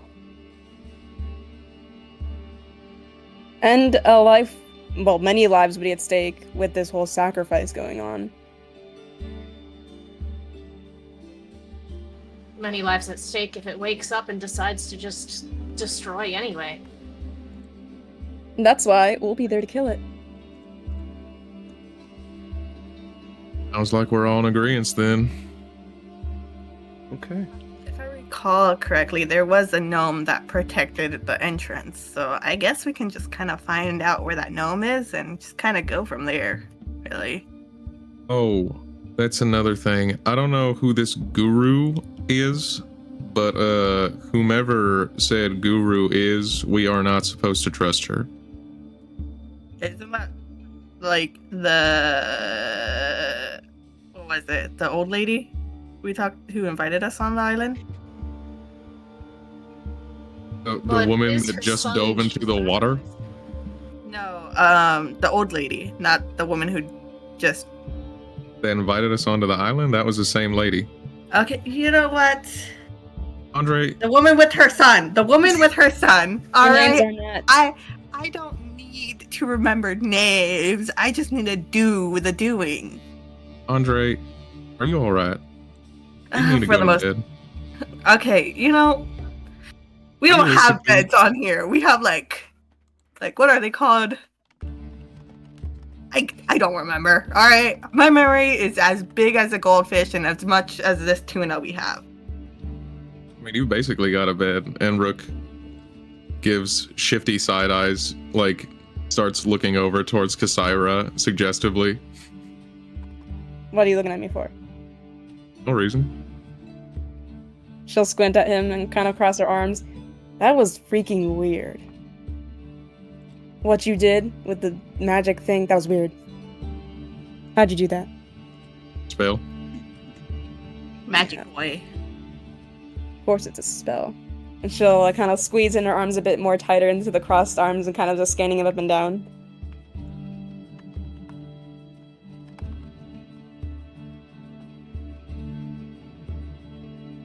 Sorry, what did you say?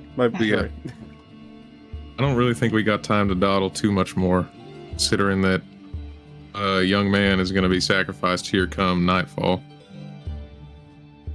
Okay. So what, do we attend the festivities, act like nothing's happening, and then like release him there? Or do we go before the festivities, get rid of the fire snake, and then explain during the festivities?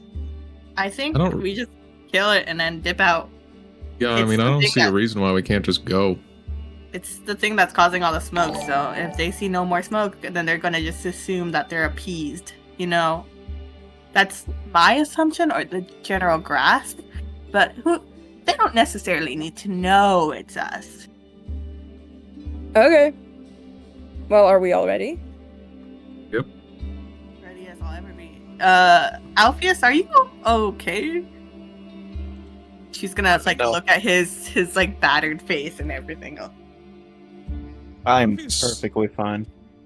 Alpheus started making some Alpheus had this tabaxi that only spoke in meows come up earlier, and called him Don Fluffles, and I do not know if that's his actual name or if he was just being deeply racist. What? She'll turn to Alpheus. That's who beat you up? He got what was coming to him. He deserved it. Either way, let's go. It's already turning dusk. We need to get a move on. Yeah, but I'm gonna need intel on all that bullshit you went through, and she'll kind of look towards Alpheus. You've piqued my interest. Over my dead body. And she'll start gearing up. And I'm Point him gonna left. start moving the group along, trying to push, specifically kind of trying to push Rook as he's the biggest and he's much more smaller in comparison. So it just kind of looks funny. He's very willing to move. You start pushing him, and he just immediately grabs you, holds you up, and just starts walking off in the direction of the volcano with you under his arm. I just can imagine her look like a wet cat at this point. It's just dangling. Okay. Oh, Andre's so strong. Look at her. She's gonna flex her muscles. Oh wow. So It's crazy muscular. you're So moving strong. me all on your own. See, this is the power of magic being witnessed. Right. So we head off to the volcano, base of the volcano, I guess. Okay. Or that direction. I'm assuming Siba is joining us. Yes. You're not sure when she'll get there, though. Okay. When we need her most, in our time of greatest need. So, you guys head out. Walking through the village, you notice that the festivities have begun. You see singing, dancing, you hear music being played, and you see many people eating merrily. And you guys continue up the mountain. The sounds slowly leaving behind you. As you guys continue your way up the mountain, it begins to get darker and darker and darker, with you guys losing your path every once in a while and having to take a couple steps back, as the way up is not very well laid out. But as you continue, eventually you notice stacked stones on the side of what you can only make out to be the path. And up ahead, you hear chanting. Do you guys continue?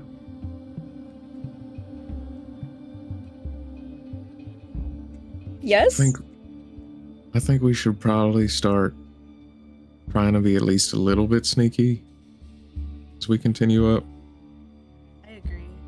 I mean, we don't know if they're going to be hostile or try to stop us or, already assume the worst from us. Okay. Sounds fine by me.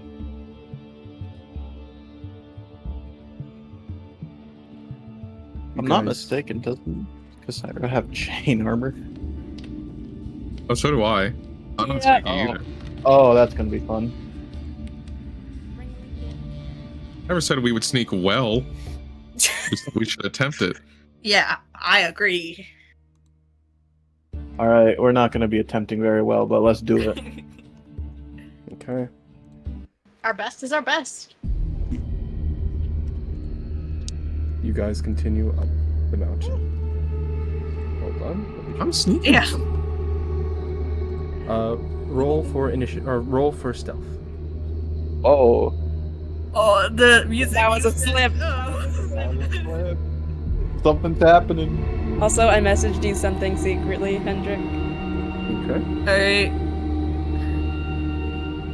Andre is going to be super sneaky as she has rolled a. Where the fuck is my stats? Holy shit. I blanked out. What are we rolling He again? rolled a 12. Stealth. Oh, stealth, my bad. Rook got That's 14. a 4. That's a 4. Damn! What happened? The odds are just not in my favor today. I think I still got beaten up by, that tabaxi. Still reeling from it. You have guidance. You couldn't. Never mind. There's no point. It's 4. Okay. Alright, buddy.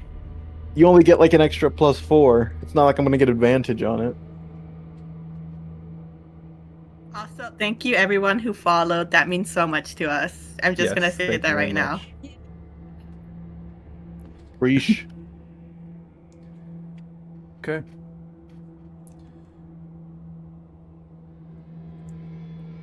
So do you guys continue? Yes. Andre's gonna be very alert to her surroundings, making sure and double checking if anyone's watching from behind or coming from behind them.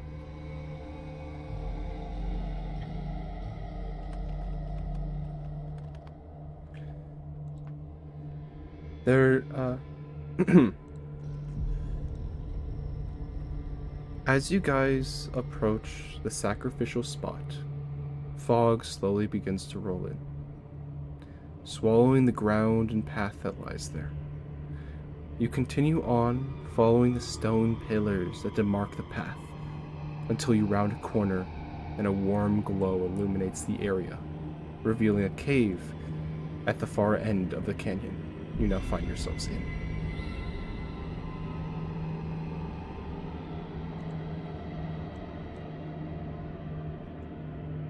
So we keep it pushing. Do we see who is chanting? Yes, you do. Well, let me just move them.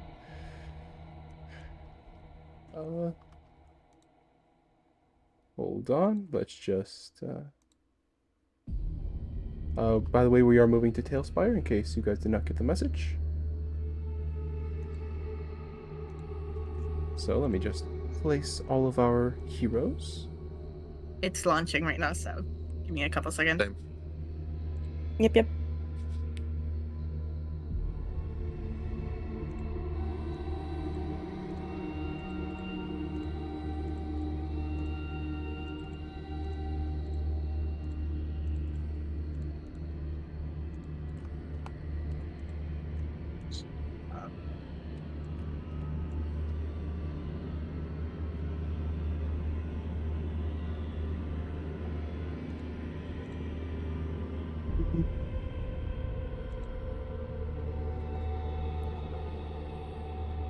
As you guys round the corner, fog cloaking the ground beneath your feet, in front of you guys,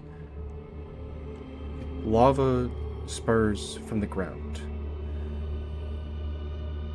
and heavy black smoke rises from a cave in front of you. Around you, chanting in ominous tones, are odd creatures with fire, with literal fire coming from them. They look like snakes. All of them carrying weapons, and as you guys enter, they don't even seem to notice you as they are enchanted by their chanting.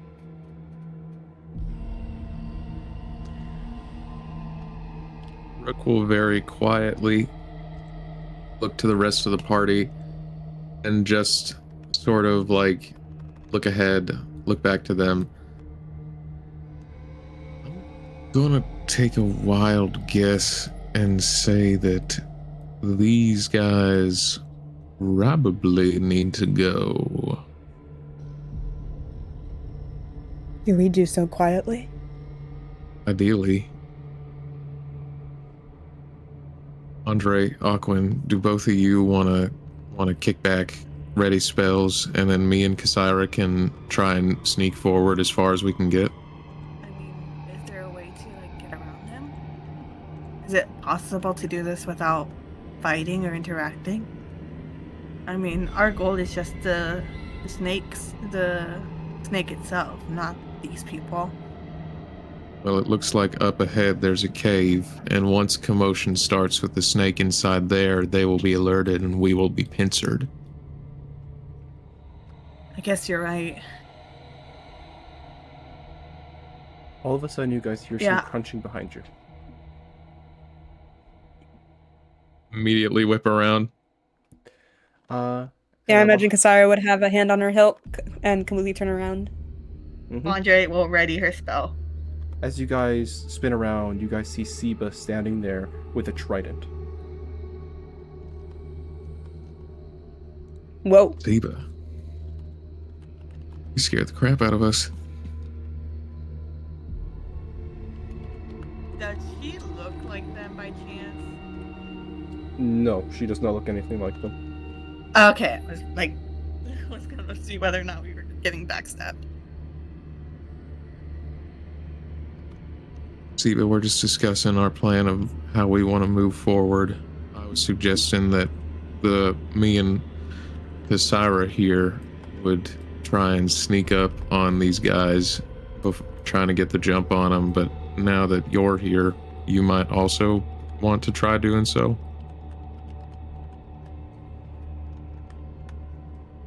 Yes, I'm down for whatever you guys are down for. As long as the snake ends up dead. All right. Well, does that sound good to everybody else then? Aquin nods cautiously. Do you think Alpheus taking a sneaky shot would be wise? And she'll look towards his direction. I think we should have, I think all of y'all three gesturing to Alpheus, Aquin, and Andre should be prepared to attack from range, considering that you got that as a good option. I don't really do too good from range, so I think I would prefer if y'all wait until I could try and close the distance first.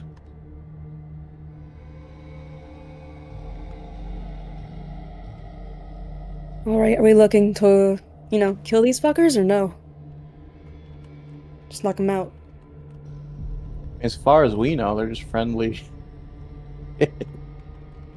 Mm-hmm. Siba, do you have any insight?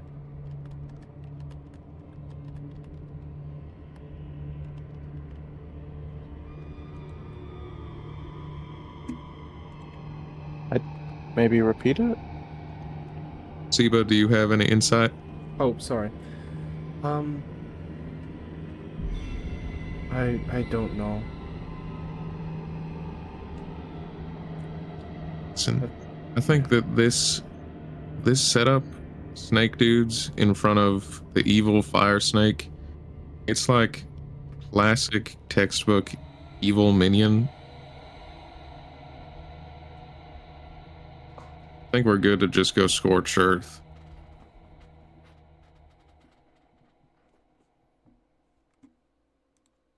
Okay.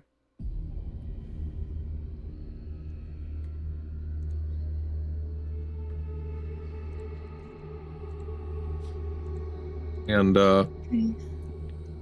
as long as everybody else is fine with it, Rook will just start sneaking forward. Kasara will shadow his steps and go for anyone that isn't within that he's focusing on, just someone nearby that he hasn't targeted. Okay. Yeah, I think Please move your Rook characters accordingly. is going to make the attempt to be like, this guy is looking kind of out into the out. Did I gesture on Tailspire again? That's not it.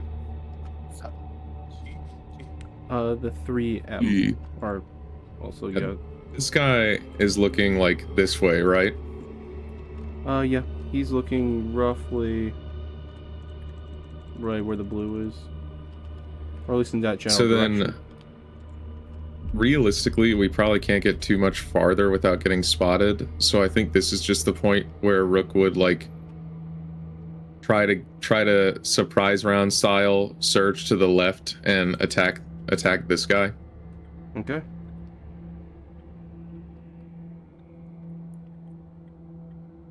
Is that all of you guys' plan?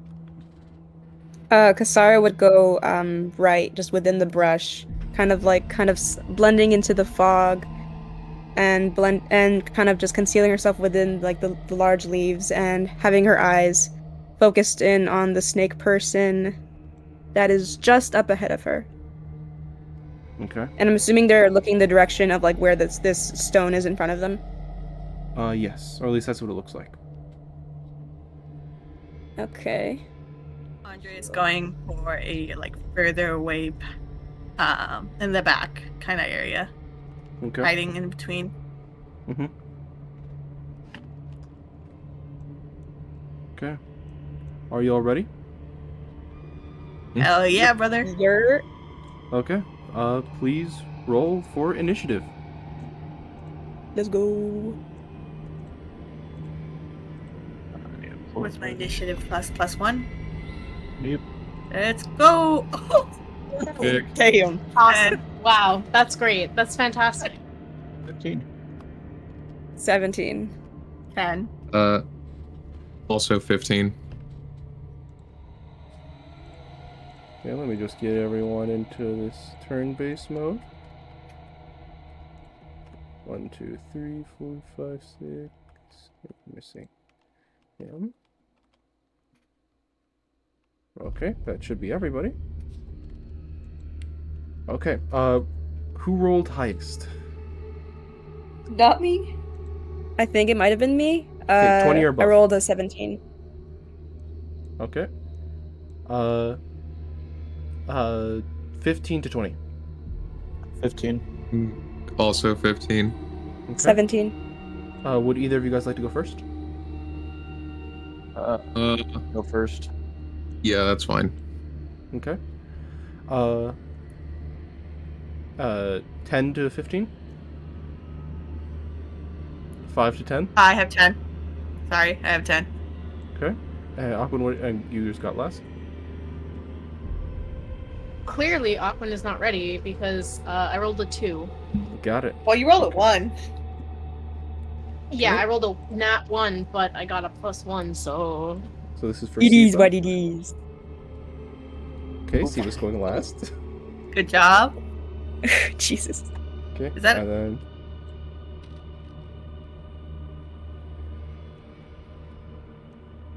so one's going first, one is going after Endre, and the final one is going after Aquin. Oh, Okay.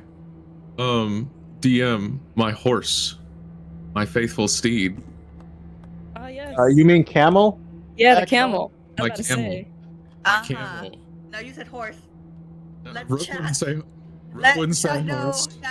let it be on the record. He said horse. Rook would never say horse. My I'll camel. never say such a foul thing.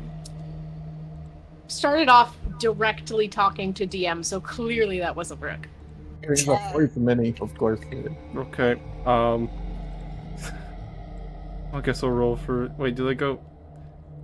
I think my horse just like shares my initiative Oh, okay. So it's gonna go right there. for the purposes of me being able to actually move with it. Mm-hmm.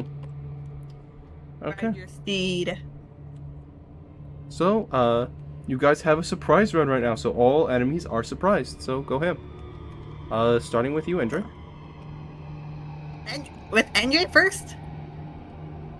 Question mark? Did you mean Kasira? Yeah. Did I? She did roll highest. Yeah. Andre rolled a 10. Okay, I don't know. Did get a 17. Hold on. Kasira, For some reason, it was just Rook. on the weird place. Yeah. So Kasira, your turn. What, do all Alright. tieflings look the same to you? Yeah. Oh. Yeah. Are we? Oh. Actually, these two are very, That's very different. 25.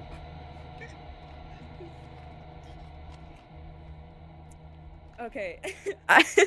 I imagine Kasira as she's like lurking through the brush and kind of like making her way towards this being. She's kind of like matching the curve of the trees and like snaking behind it.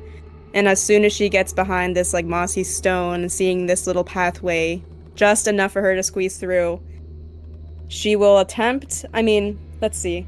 Is she able to reach over and like kind of grab him by the mouth and let his body sink into her blade You can try. from the back? Rolled hit, All right. and you are grabbing them. Yes, she's like technically just covering their mouth, and by having this force upon like their face, she would use that grapple to like move them back into her sword, pointed Okay. upwards. Rolled hit. All right, all right, all right. Oh my god! That Okay. will be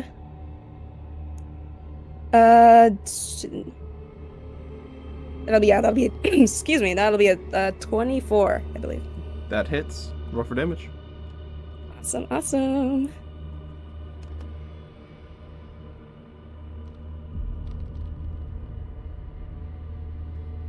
That'll be a 9. 9 damage. Okay. Give me one moment to write that down.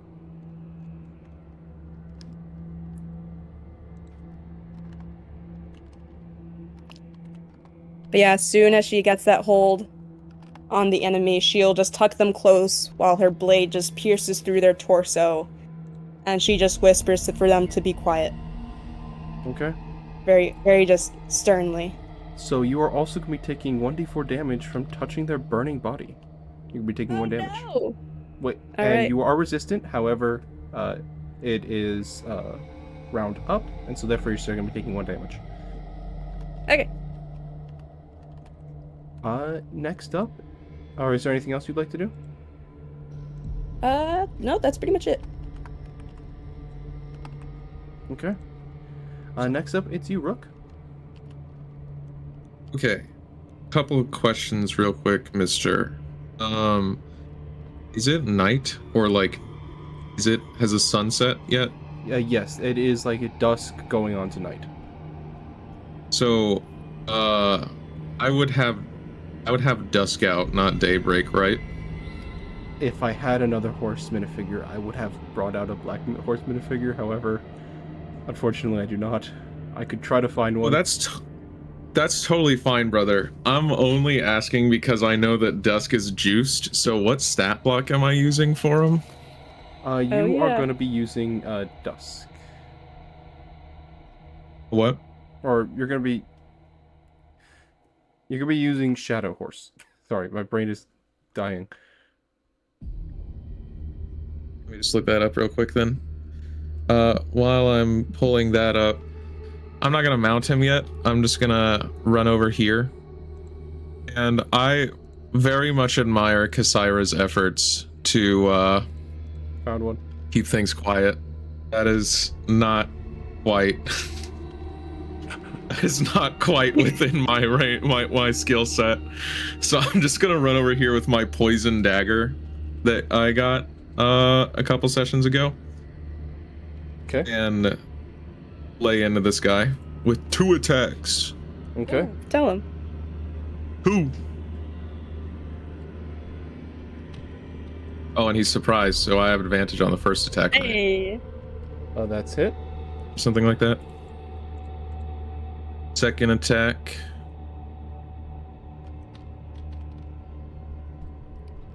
That's gonna be a I think only a 13 to hit. That's going to miss, unfortunately. On the first attack, I will do a first level smite anyway. Okay.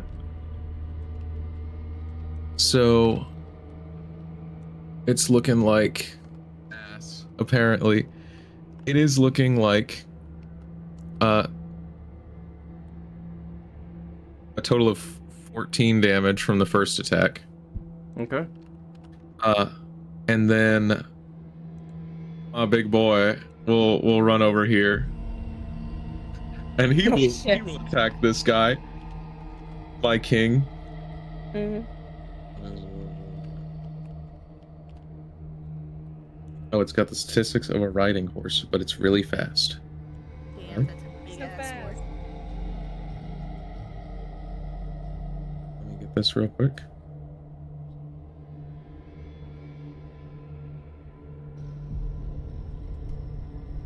Alright, he's gonna take a hooves attack against this guy with a +5 to hit. Okay. Pop off.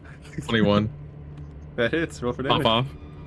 Hell yeah. Kick his ass. He's the goat. Kick his ass. 8 damage. Okay. Yeah. Snap, crackle, and pop. And then I'll use half my movement since I think I only had to take 3 steps to mount Dusk. Okay. Just make yourself fly over him. I think that's the only way you can do it. Oh boy. This would be a great time for me to have ever learned how to use Tailspire. There we go. Enable flying. And then you can Just find the descending. flight height. Which Brother an is now option. God. Where's flight height? I think you got like there. Yeah, there you go. Oh This my. is crazy.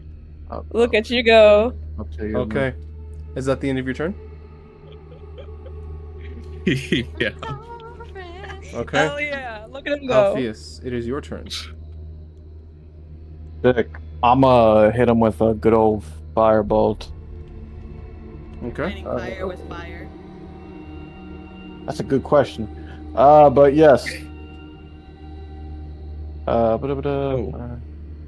Does poison damage matter at all, Mister DM?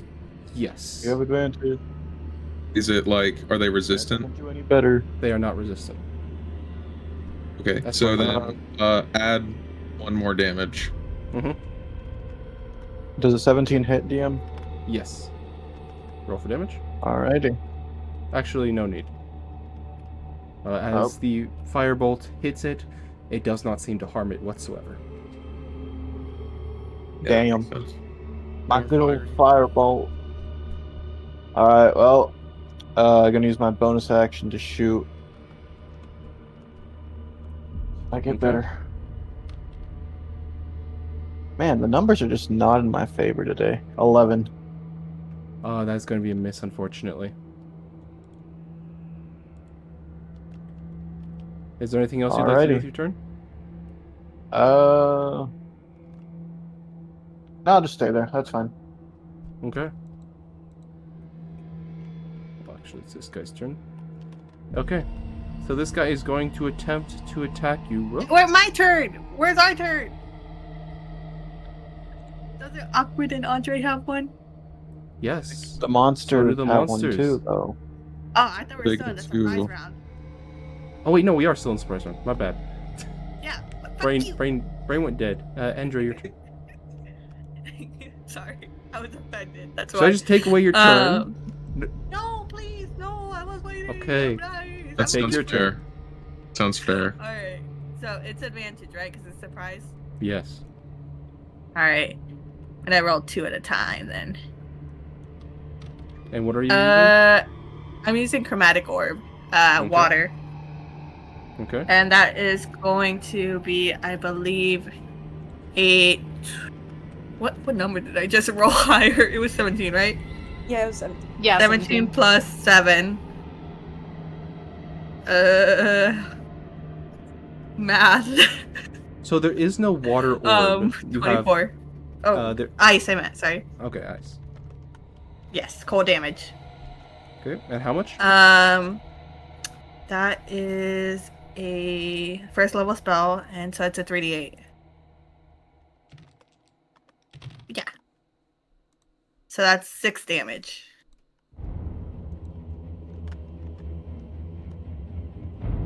Okay. 6 damage. Just making sure. Yes. Okay. And she's targeting the one in front of Kasira. Yes. Okay. Yeah, you hit. You deal damage. Is there anything else you'd like to do with your turn? No. At the current Okay. moment. Next up, Hawkwood. Yippee! Okay. Yeah, Tillamook win. Yeah, woohoo. We're gonna find out if ice works, I guess. I'm gonna hit him with a Ray of Frost. Ooh. Give me a second. I forget how to. There we go.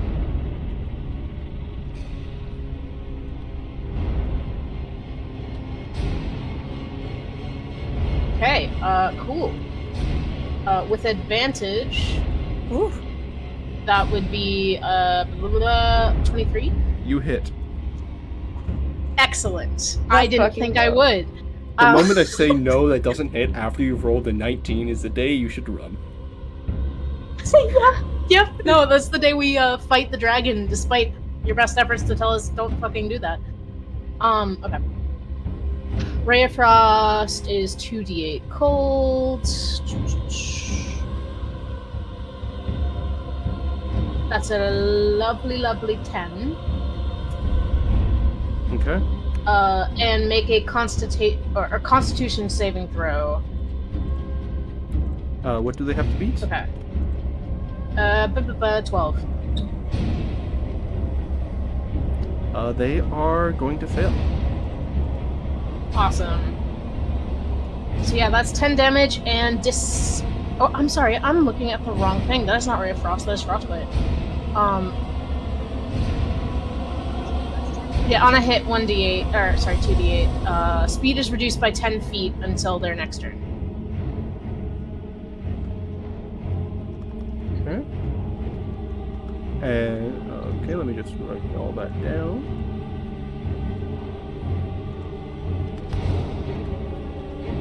Okay. Next up is Siva. She's going to 1, 2, 3, 4, 5, 6. And she is going to attempt to hit this man. Siba!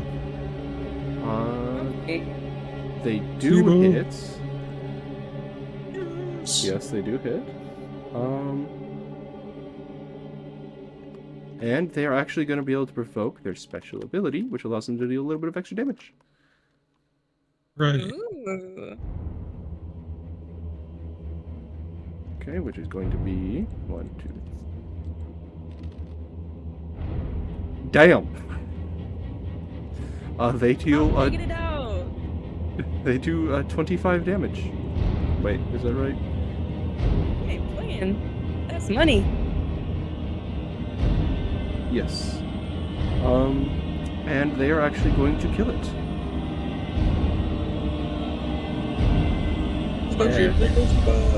A trident Tifa's goes got it. flying.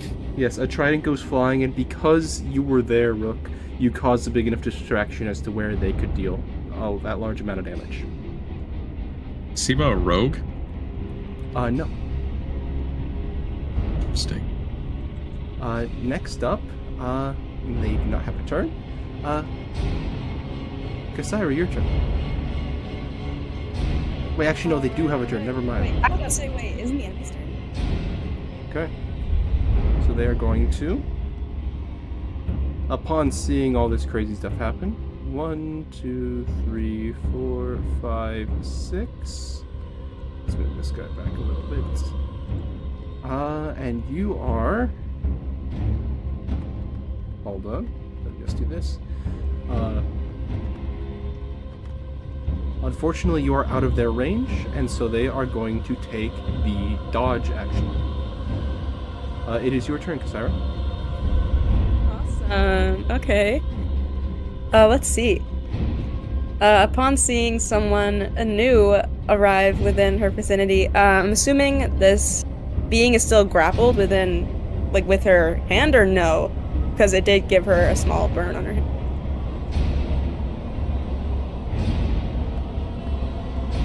Hold on. Give me Yes or one no, second. DM?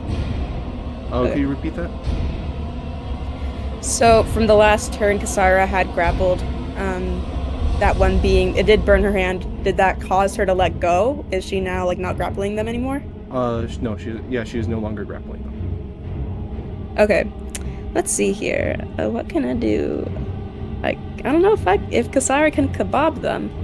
I'd really like to, but I don't think it's possible. Since one has now just rushed over to aid one that was currently injured, she will now focus her energy on the person who still has no wound, and she will intently just glare them down and raise her greatsword back to strike them across the face in an effort to blind them. Okay.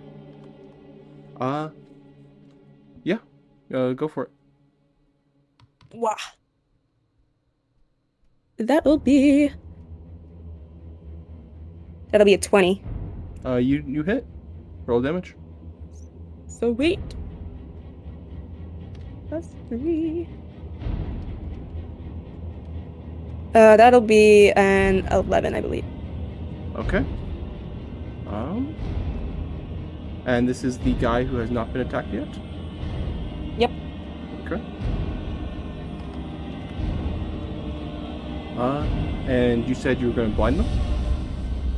Yeah, just across the eyes. Okay. You do manage to get one of their eyes, however their other one is still fine. Alright. Okay. Is that the end of your turn? I believe, yes, it is. Okay.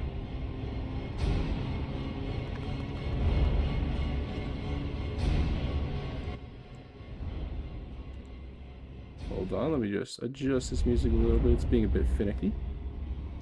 Okay, next up, Rook, your turn. Okay.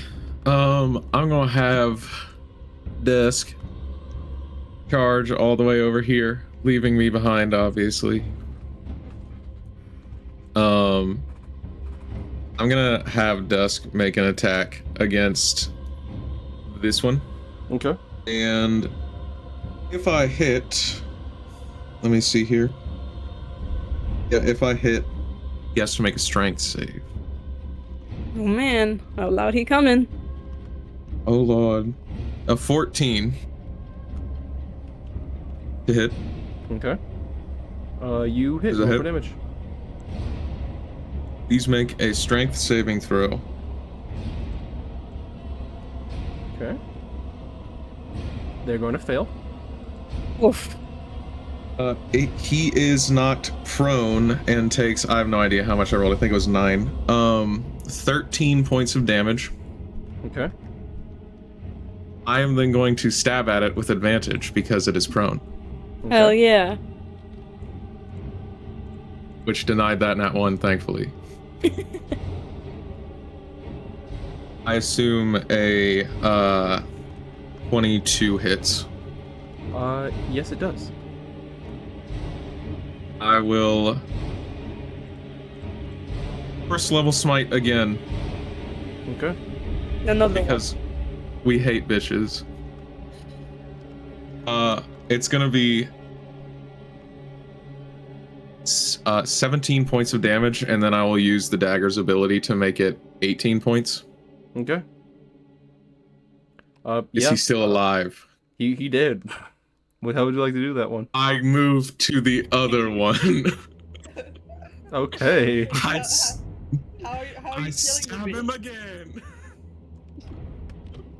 How are you killing a bitch though? How are you killing the bitch? Oh, how am I killing him? Yeah. Yurt. Oh, my deepest apologies. I was just really excited to finally have multi-attack after so many sessions. You're so deep yeah, into so- it, bro. Rook, Dusk charges up to this guy, plants a hoof directly on his face and just slams him down to the ground, dealing that like 13 points in just sheer weight. And then Rook kind of like almost leans at a 90-degree angle in the saddle, shoves the dagger straight into this thing's neck, and then its neck explodes and turns into sand. Okay. Oh Jesus. Hell yeah. And then I miss my second attack. I was too It is what busy it is. righting myself from being 90 degrees in my saddle. Okay. Syra, Hold on! Is that the end of your turn? this is a bad idea. You did that shit, twin! Is that the end of your turn? Yes. Okay. Alpheus, it is your turn. My bad. All right, learning from my mistakes. I'm hitting him with a ray of frost too. Yeah, Alpheus. Which one? Can I hit Can you reach that? the closest one? What do you mean? Can I reach that? The closest one is over here. Yeah, I have like 240 feet. Oh dog. yeah, you do have Chilling. that. So either way, I missed with a 3, Okay. unless a Yeah. 11 hits again. No. Cool. Aw. I'm gonna slightly move here. All right, Hit it with bonus the blicky. action. Gotta hit it with the good old blicky. Hitting it with the blicky. Give me some. Come on, let me hit. Nani. 13. That's gonna miss, unfortunately. Well, story of my life. I can never hit. Story. I'm gonna move up here, and we're gonna call it good at that. Yeah. Oh. Listen, in D&D, there's a give and there's take, and there's a whole lot of take on sometimes. All right. Well, I move forward. Yeah, and I just take the L. I say you just use the skull over here on your right as like a bowling ball. Okay. Next up. Who is he going to attack?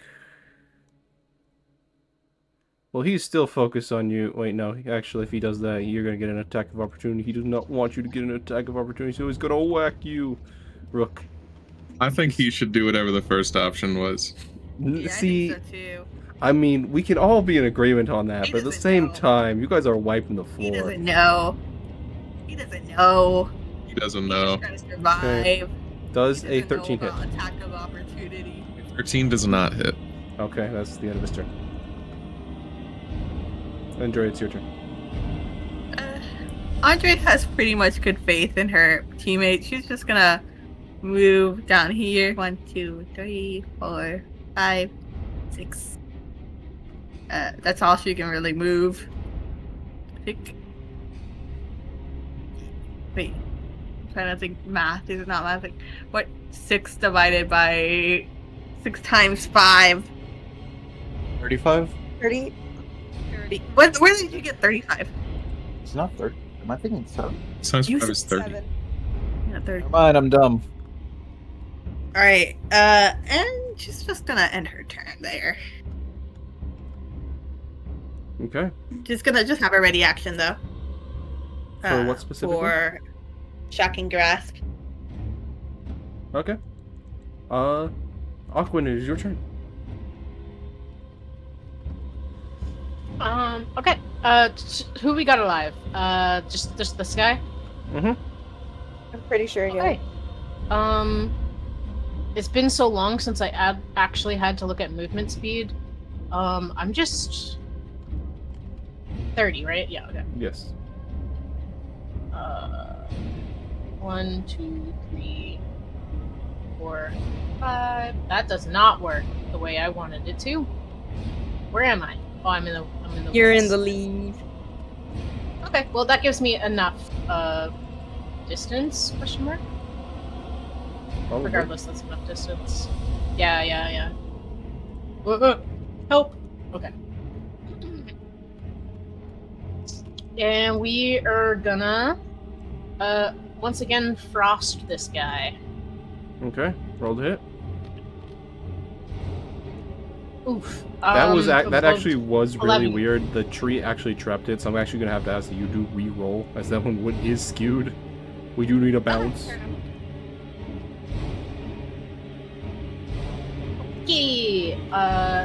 I can't do math right now. God help me. 17. You hit. Roll to hit. Hey! Yay. It's been a long Um, week. Nobody can really do math. No, when you said 6 times 5 is 35, I almost said no. That's 6 times 6. Oh, yeah. Both of those are wrong. Wow. 6 times No. 5 is 30. It's sarcasm. I was trying to do the math, but I knew right away 35 was not the answer. I was 5 off. Give me some credit. That's kind of the whole point. Okay, 2d8. At least I 6 was about times to 6 be is like 1. an even distance. 13 damage. Cold damage.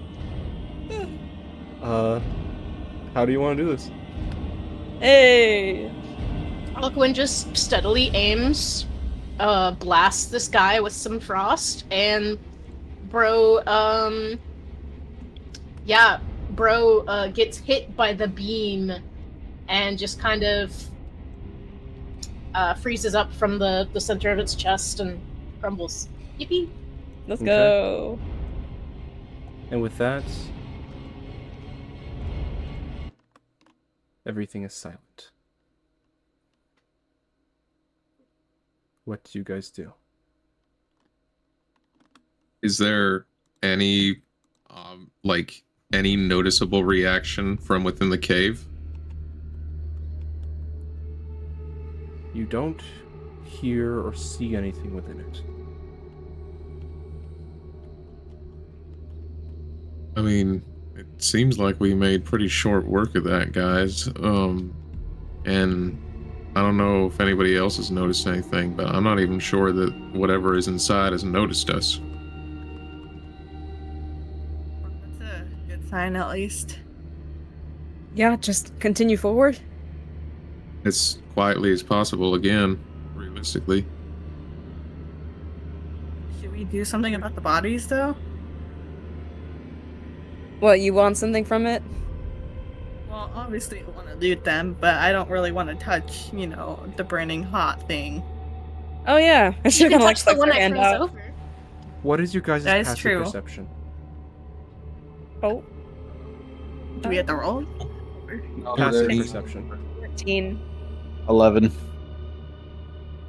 My passive 11. investigation, 17. 10. This is not passive investigation. Okay, so mine is the highest? I think we're both 14. The 14? Oh, you have a 14 too. Never mind. I thought you said 13. Nah. Twin! Me and Kassira on it again. For real, for real. Okay. Well, So you that's guys do not notice ominous. it. You guys do not notice the thing.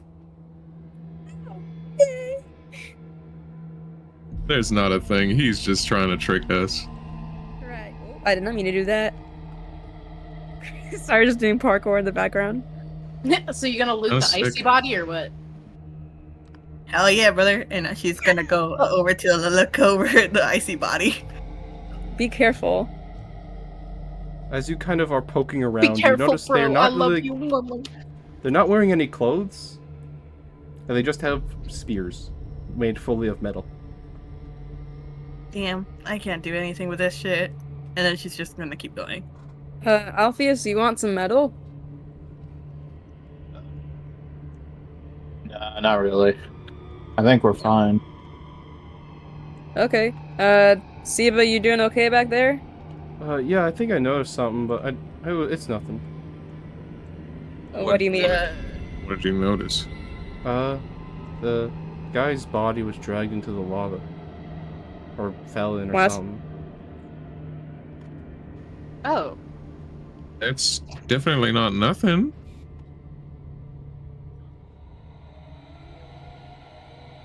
Oh, let me just, I'll check. Don't on, stand near there. no, that's Hey, dangerous. hey, stay clear. Just don't get near it. She'll start marching towards her. Come on, keep moving forward, and she'll extend her hand out to Siva. You see she kind of points at lava and just says, look, the spear's right there, and you guys can see the spear is slowly sinking into the magma. Was it a spear that they were using, the enemy? Yes. Okay. That's great, Siva. Let's just back away from the lava. Okay. She'll take another step closer. Okay, good. And she'll take a look over her shoulder and kind of just watch the lava carefully. You go ahead, Aquan. I'm right behind you. Okay. I'm just worried. They might still be alive somehow. I'm not sure. And she'll examine her hand again. I'm assuming it's just a burn, DM? Or is Yeah, it it's just a something burn. else? Okay. She'll kind of squint at the lava. Is the lava like tame or is it like bubbling? It's bubbling. Oh, Kassar will look over to the party. Hey, the lava's kind of bubbling. Does it look like it's rising? Or No. a shape is forming? No? All the lava I don't know if actually looks it's to be active bubbling. right now or, I think we should just keep going and find the fucking snake. We ought to just Okay. do this as fast as we can. Alright. And she'll quickly move to where the party is. Rook will just try to sneak up like last time towards the cave entrance. Okay.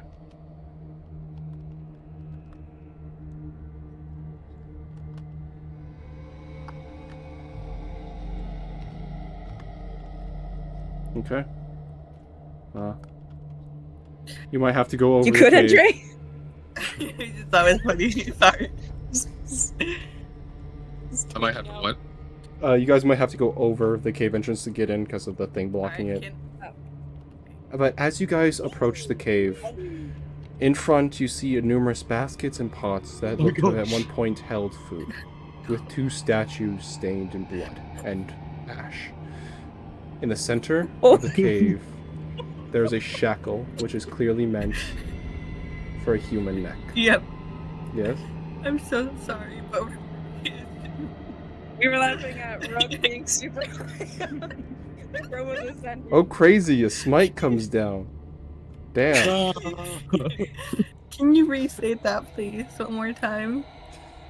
As you guys look at the front of the cave, you guys see numerous pots and baskets, which at one point contained food, as well as two statues stained in blood and ash. In the mouth of the cave, there is two chains holding up a giant collar, which is clearly meant for a human neck. This is where the sacrifices take place. Around you see numerous skeletons from many, many years. When you guys, Alright, so where's the serpent? as you guys enter the cave and you look around, you see bubbling lava spilling from the sides of the cave, warming it up in here to quite a warm temperature. In the center, back of the room, there is a large stone statue with writing carved into it.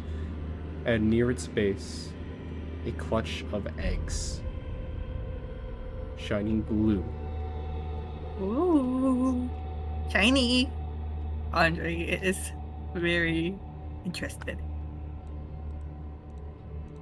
Rook, seeing the eggs is kind of just in an immediate, like, nope sort of mindset. And is gonna march over there and stomp them. No. Okay. As he's stomping them, Ksira will look around. Hey, where's Siba?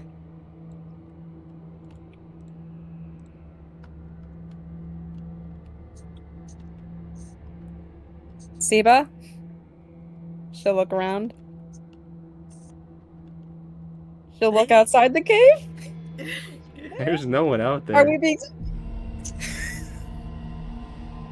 God. She's Oh, she's no. not there. Yeah, she's not there. How much you want to I bet will he narrow her sacrificed eyes. us? Ksira will narrow her eyes and start Oh. marching towards the group. Siba's She gone. might have. Rook, as you are attempting to bash the eggs, they are firm as rock. They do not break. Even with the horse? Yes. Damn. Can I go over to pick up one of the eggs and inspect them? Sure. As you attempt to pick up one of the eggs, they are what feels to be fused to the ground. Oh. What if I'm using my magic knife? Nothing happens.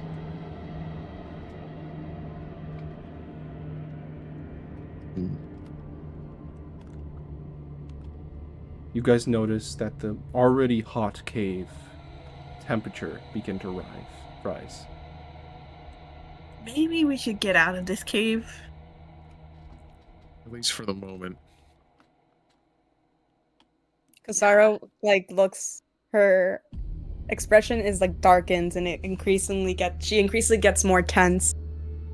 Did she just, I don't know if she was taken by some kind of lava thingy or if she just betrayed us. Listen, I don't ultimately, know. either way, unfortunate one way or another. If she got after we repeatedly told her to get away from the lava, we cannot be blamed. That is truthfully just whatever at that point. If she betrayed us, whatever, let's just not die. Andre is gonna go look over to the writing and see what it says. Yes, as you go and look at the writing, it is written in a very old tongue and you do not understand it. Anyone knows what this says? Ksira will look in the direction of where Andre is shouting from and immediately kind of stiffens when she sees a stone statue. I can try and read it. And she'll walk over towards her.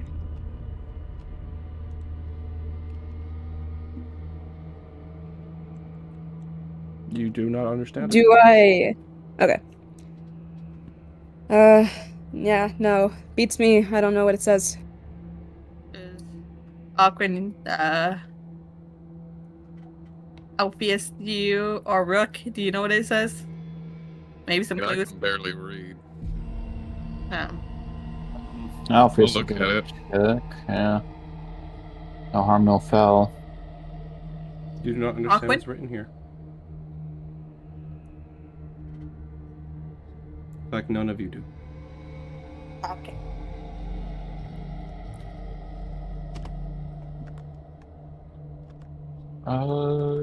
Hey, DM, can I roll perception? Sure, go for it.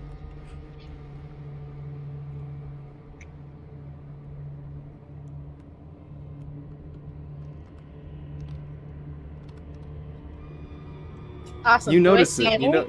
You notice the giant fire trail which has left the lava, scorching the ground, and yeah, You wanna give a message? Awkward. Hey, there's something happening outside that I think you need to see. What are you talking about? She'll take a peek. Rook I'm assuming they will, don't notice this, no? Maybe we should exit the cramp kiln, basically. The fuck? And Andre is gonna quickly hop out. Yes, Go up and- and over. Up and over. Holy shit!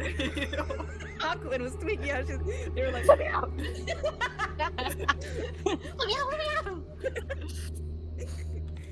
As you guys look outside of the cave and look at the fire which is now there, at the very edge of the farthest point from the lava, a trident is sticking into the ground.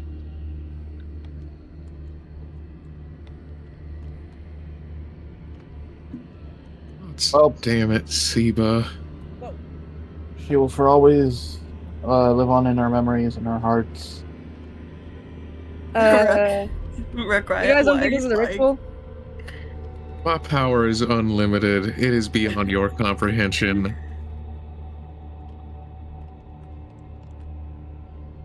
Am I the only one who thinks this is a ritual? That's a great question. Could be. I mean, there's their sacrifice, I guess. I mean, do we have any way of putting out the fire or lava? I can try. And let's see. I have a lot of water spells. Maybe use a water spell then. It would help if I could look at them. Give me a second. I'm just gonna start me cook. blasting freezing ice or ray of frost on the lava. Rapidly cool it down. Does that work?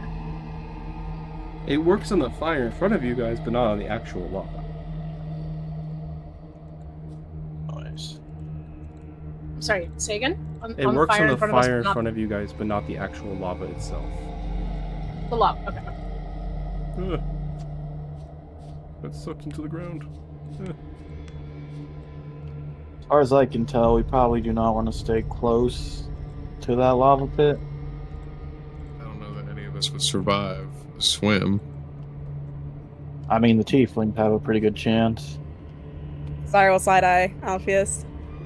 So you're just making assumptions because we're both tieflings? Aren't you literally Be better, Alpheus. resistant to Be fire? better. Andre just kind of looks shameful as she's covered in burn scars. Because Cyril will cross her arms. We're fire-resistant, Alpheus. We're not immune to fire. We will definitely burn in lava. Women. That's why I said you'd have a good chance at the very least to get out, not that you'd survive it completely I'm unscathed. barely surviving your bullshit. That's what I'm barely surviving. Wow. Alpheus is just on a tirade today. First, he starts making racist comments about Tabaxi. Now he's talking about nobody deserves racism. Alpheus. Coming out of the lava. Hey, is Almost anyone being- wondering where the fuck the fireworm is at? Almost being Yeah. spit out, a skull falls into the ground. That's totally not Make it ominous. sound Eva. We can give her a nice grave at least. Hey, Andre is gonna just gesture to the lava, like talking to it. It's like, hey, can we get the rest of her bones then? How are these trees not catching on fire is my question. Hey, is anyone not like concerned? Like a skull was kind of spit out of nowhere. I do not want to Fire step lava. anywhere near that. Clearly, the snake is under the lava. I just don't know how to get it out from under the lava. That's Or why I'm we can thinking just leave we... it alone. We could Or just we can taunt it. leave. Yeah, who wants to be Yeah. bait? Kasai, are you offering? What? Bait? Are you offering to be bait for the snake? We can What do you want me to do? Beat on my chest and go whoop or something? Actually, I don't... Sure. guys, there is a member of this party that can come back to life if he dies, and I turn to dusk. No. And Audrey is very adamant. No. Wait, He's isn't this whole attached to thing this literally horse. about sacrifice? You're just feeding into it, Rook. Listen, we're talking about. I don't want to. I would. I No. don't want. But Audrey we is need to kill the holding on to snake. holding on to Duska. We are not contributing to animal abuse. All right, this is not what we are. No, I then love don't Dusk. sacrifice it. I don't want to, but we need to kill the snake. Well, the snake. If the snake wants to come out, then it'll fucking come out. But we're not sacrificing the only good member of this party. Only. Sorry to chime Wow. in here, but Wow. I'll die. That's low, even for you, Andre. You know what? That's fair. Brooke is. Never mind. Aquin is pretty decent. Excuse me. Oh, That's fair. I'll die. Brooke looks so sad. I'll The die. camel, if the you do camel is that. saying something. I'll die. I apologize. We are friends. Listen, All I right. mean, I get it. I know that I'm not all that great. It's fine. I'm not immortal. Wow, you're so edgy, Rook. Wait, what? Edgy. What do you mean?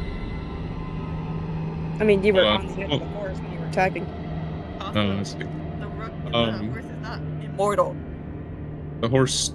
I mean, the horse is immortal. I can just summon him back if he gets The hurt. shadow. The shadow. Oh. He's not immortal. All right. Well, I don't want to actually hurt you. I don't want to actually hurt you, Dusk. So never mind then. I got an idea. What if we just tell... Use the eggs as bait. I was about to say, what if we know where your children are or something? I don't think they understand How are we common. using eggs as bait? What? I mean, it's mean- probably a mama Yeah. or probably a dad. Who are we to judge? Yeah, we don't disrespect. Or they're a mad. Andre is just gonna grab yeah, one yeah. of the baskets over here, a rock, and throw it into the mud. Or not the mud, the lava. Oh, there you go. All right. Well, I think that'll get shit kicking. Maybe it's like a little treat, like like I don't know, brownies. It's just That's exactly what brownies. Could I ray of frost the eggs?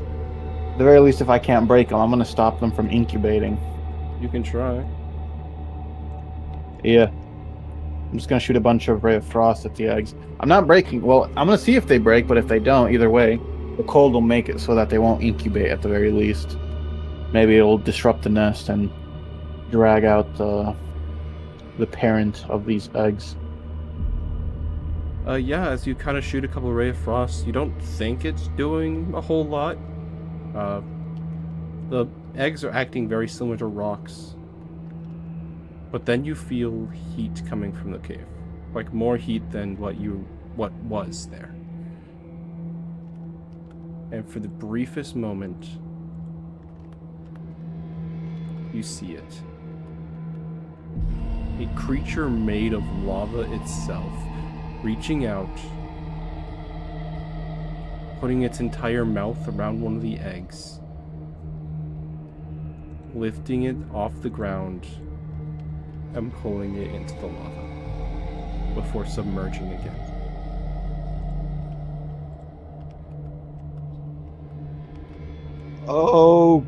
Okay. Did anybody else see this, or was it just me? It was just you. I think Kazar would just be small talking with the rest of the party. Guys, I literally just saw it. What? There's one egg missing now. What did you Whoop. do? I shot at the eggs and it got one of them. We're gonna have to use the eggs. It took one of the eggs. Can we please move this chain, by the way, here? To make it God damn. easier. Thank you. My powers. Should we take a basket or something? Andre they're just is rocks. just gonna use shatter on the eggs. I I'm will. taking one before she tries that. I'm taking one before she They're tries that. attached to they're attached. Oh, to they're it. attached. Oh. That's why I couldn't take it off. It's fine. We don't need a basket. It's That's why I'm trying just to like break all the fun. the thingy. Rook is gonna prepare and hold an action. Me Rook and Dusk will both hold actions to attack the snake when it comes within melee range. Okay. I'll prepare and do the same, just in case of anything. Andre is gonna just cast Shatter to try to disrupt the rock. Oh, So they can, like, Bart. you'd have to pull that. move closer, no? I don't need to move closer to cast Shatter. Alright, well, as long as you don't kill Rook here. She's doing it on the corner right here. So the Alright, how do I do the thing? Alright, just imagine the radius and the furthest away from Rook. M for the orb. Oh. Like, how big is Shatter? Shattered is... I hate how everything takes so long to just memorize. 60 feet by 10 feet? Or it can be 60 feet? It's a 10-foot radius circle sphere. radius. Yeah. Yeah, so she's doing 10 feet. So... yeah. Enough to not right here. It doesn't fucking kill. Okay. Could you read me Shatter's effect, please? Alright, Shatter.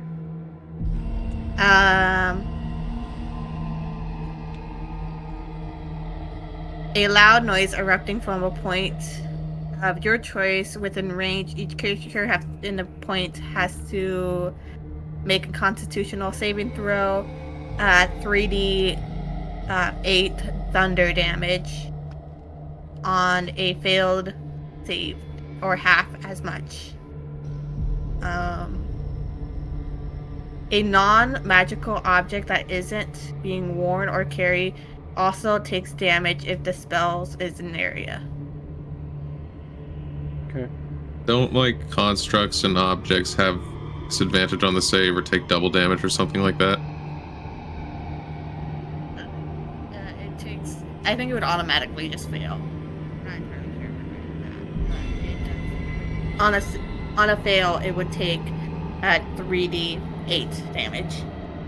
Okay. As you cast a spell, you see that one of the eggs cracks open, revealing a very hard interior.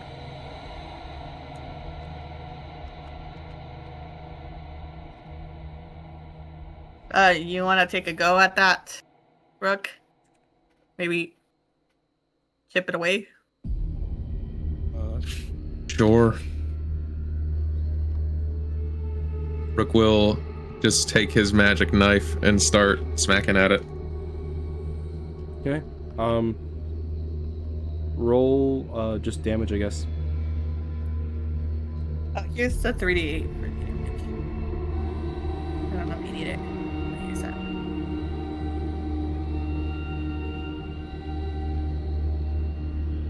It's gonna be... I assume poison damage won't matter, so Yeah, poison 8. damage does nothing. You will manage to kind of crack it enough to get it off of the ground. Or crack the stone underneath enough to get it off of the ground. Andre just like puts her hands up so we can throw it over to her. I'll toss it.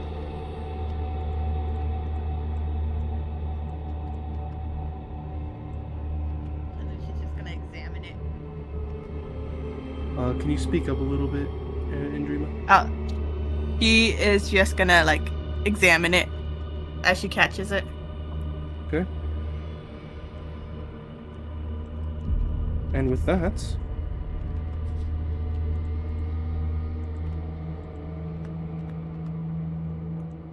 it is going to Oh. attack you. However, we will be doing that next session, as this session has already gone on for about 3 hours. So, thank you everybody for watching. Holy shit. I hope you did enjoy. But there's one more thing. Off in the distance of an island which none of you have seen before,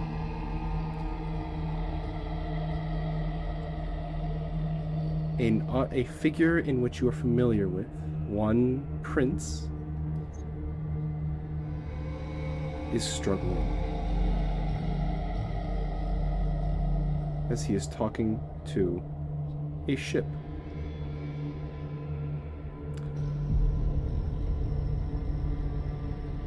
His body is scarred beyond belief, but he is healing.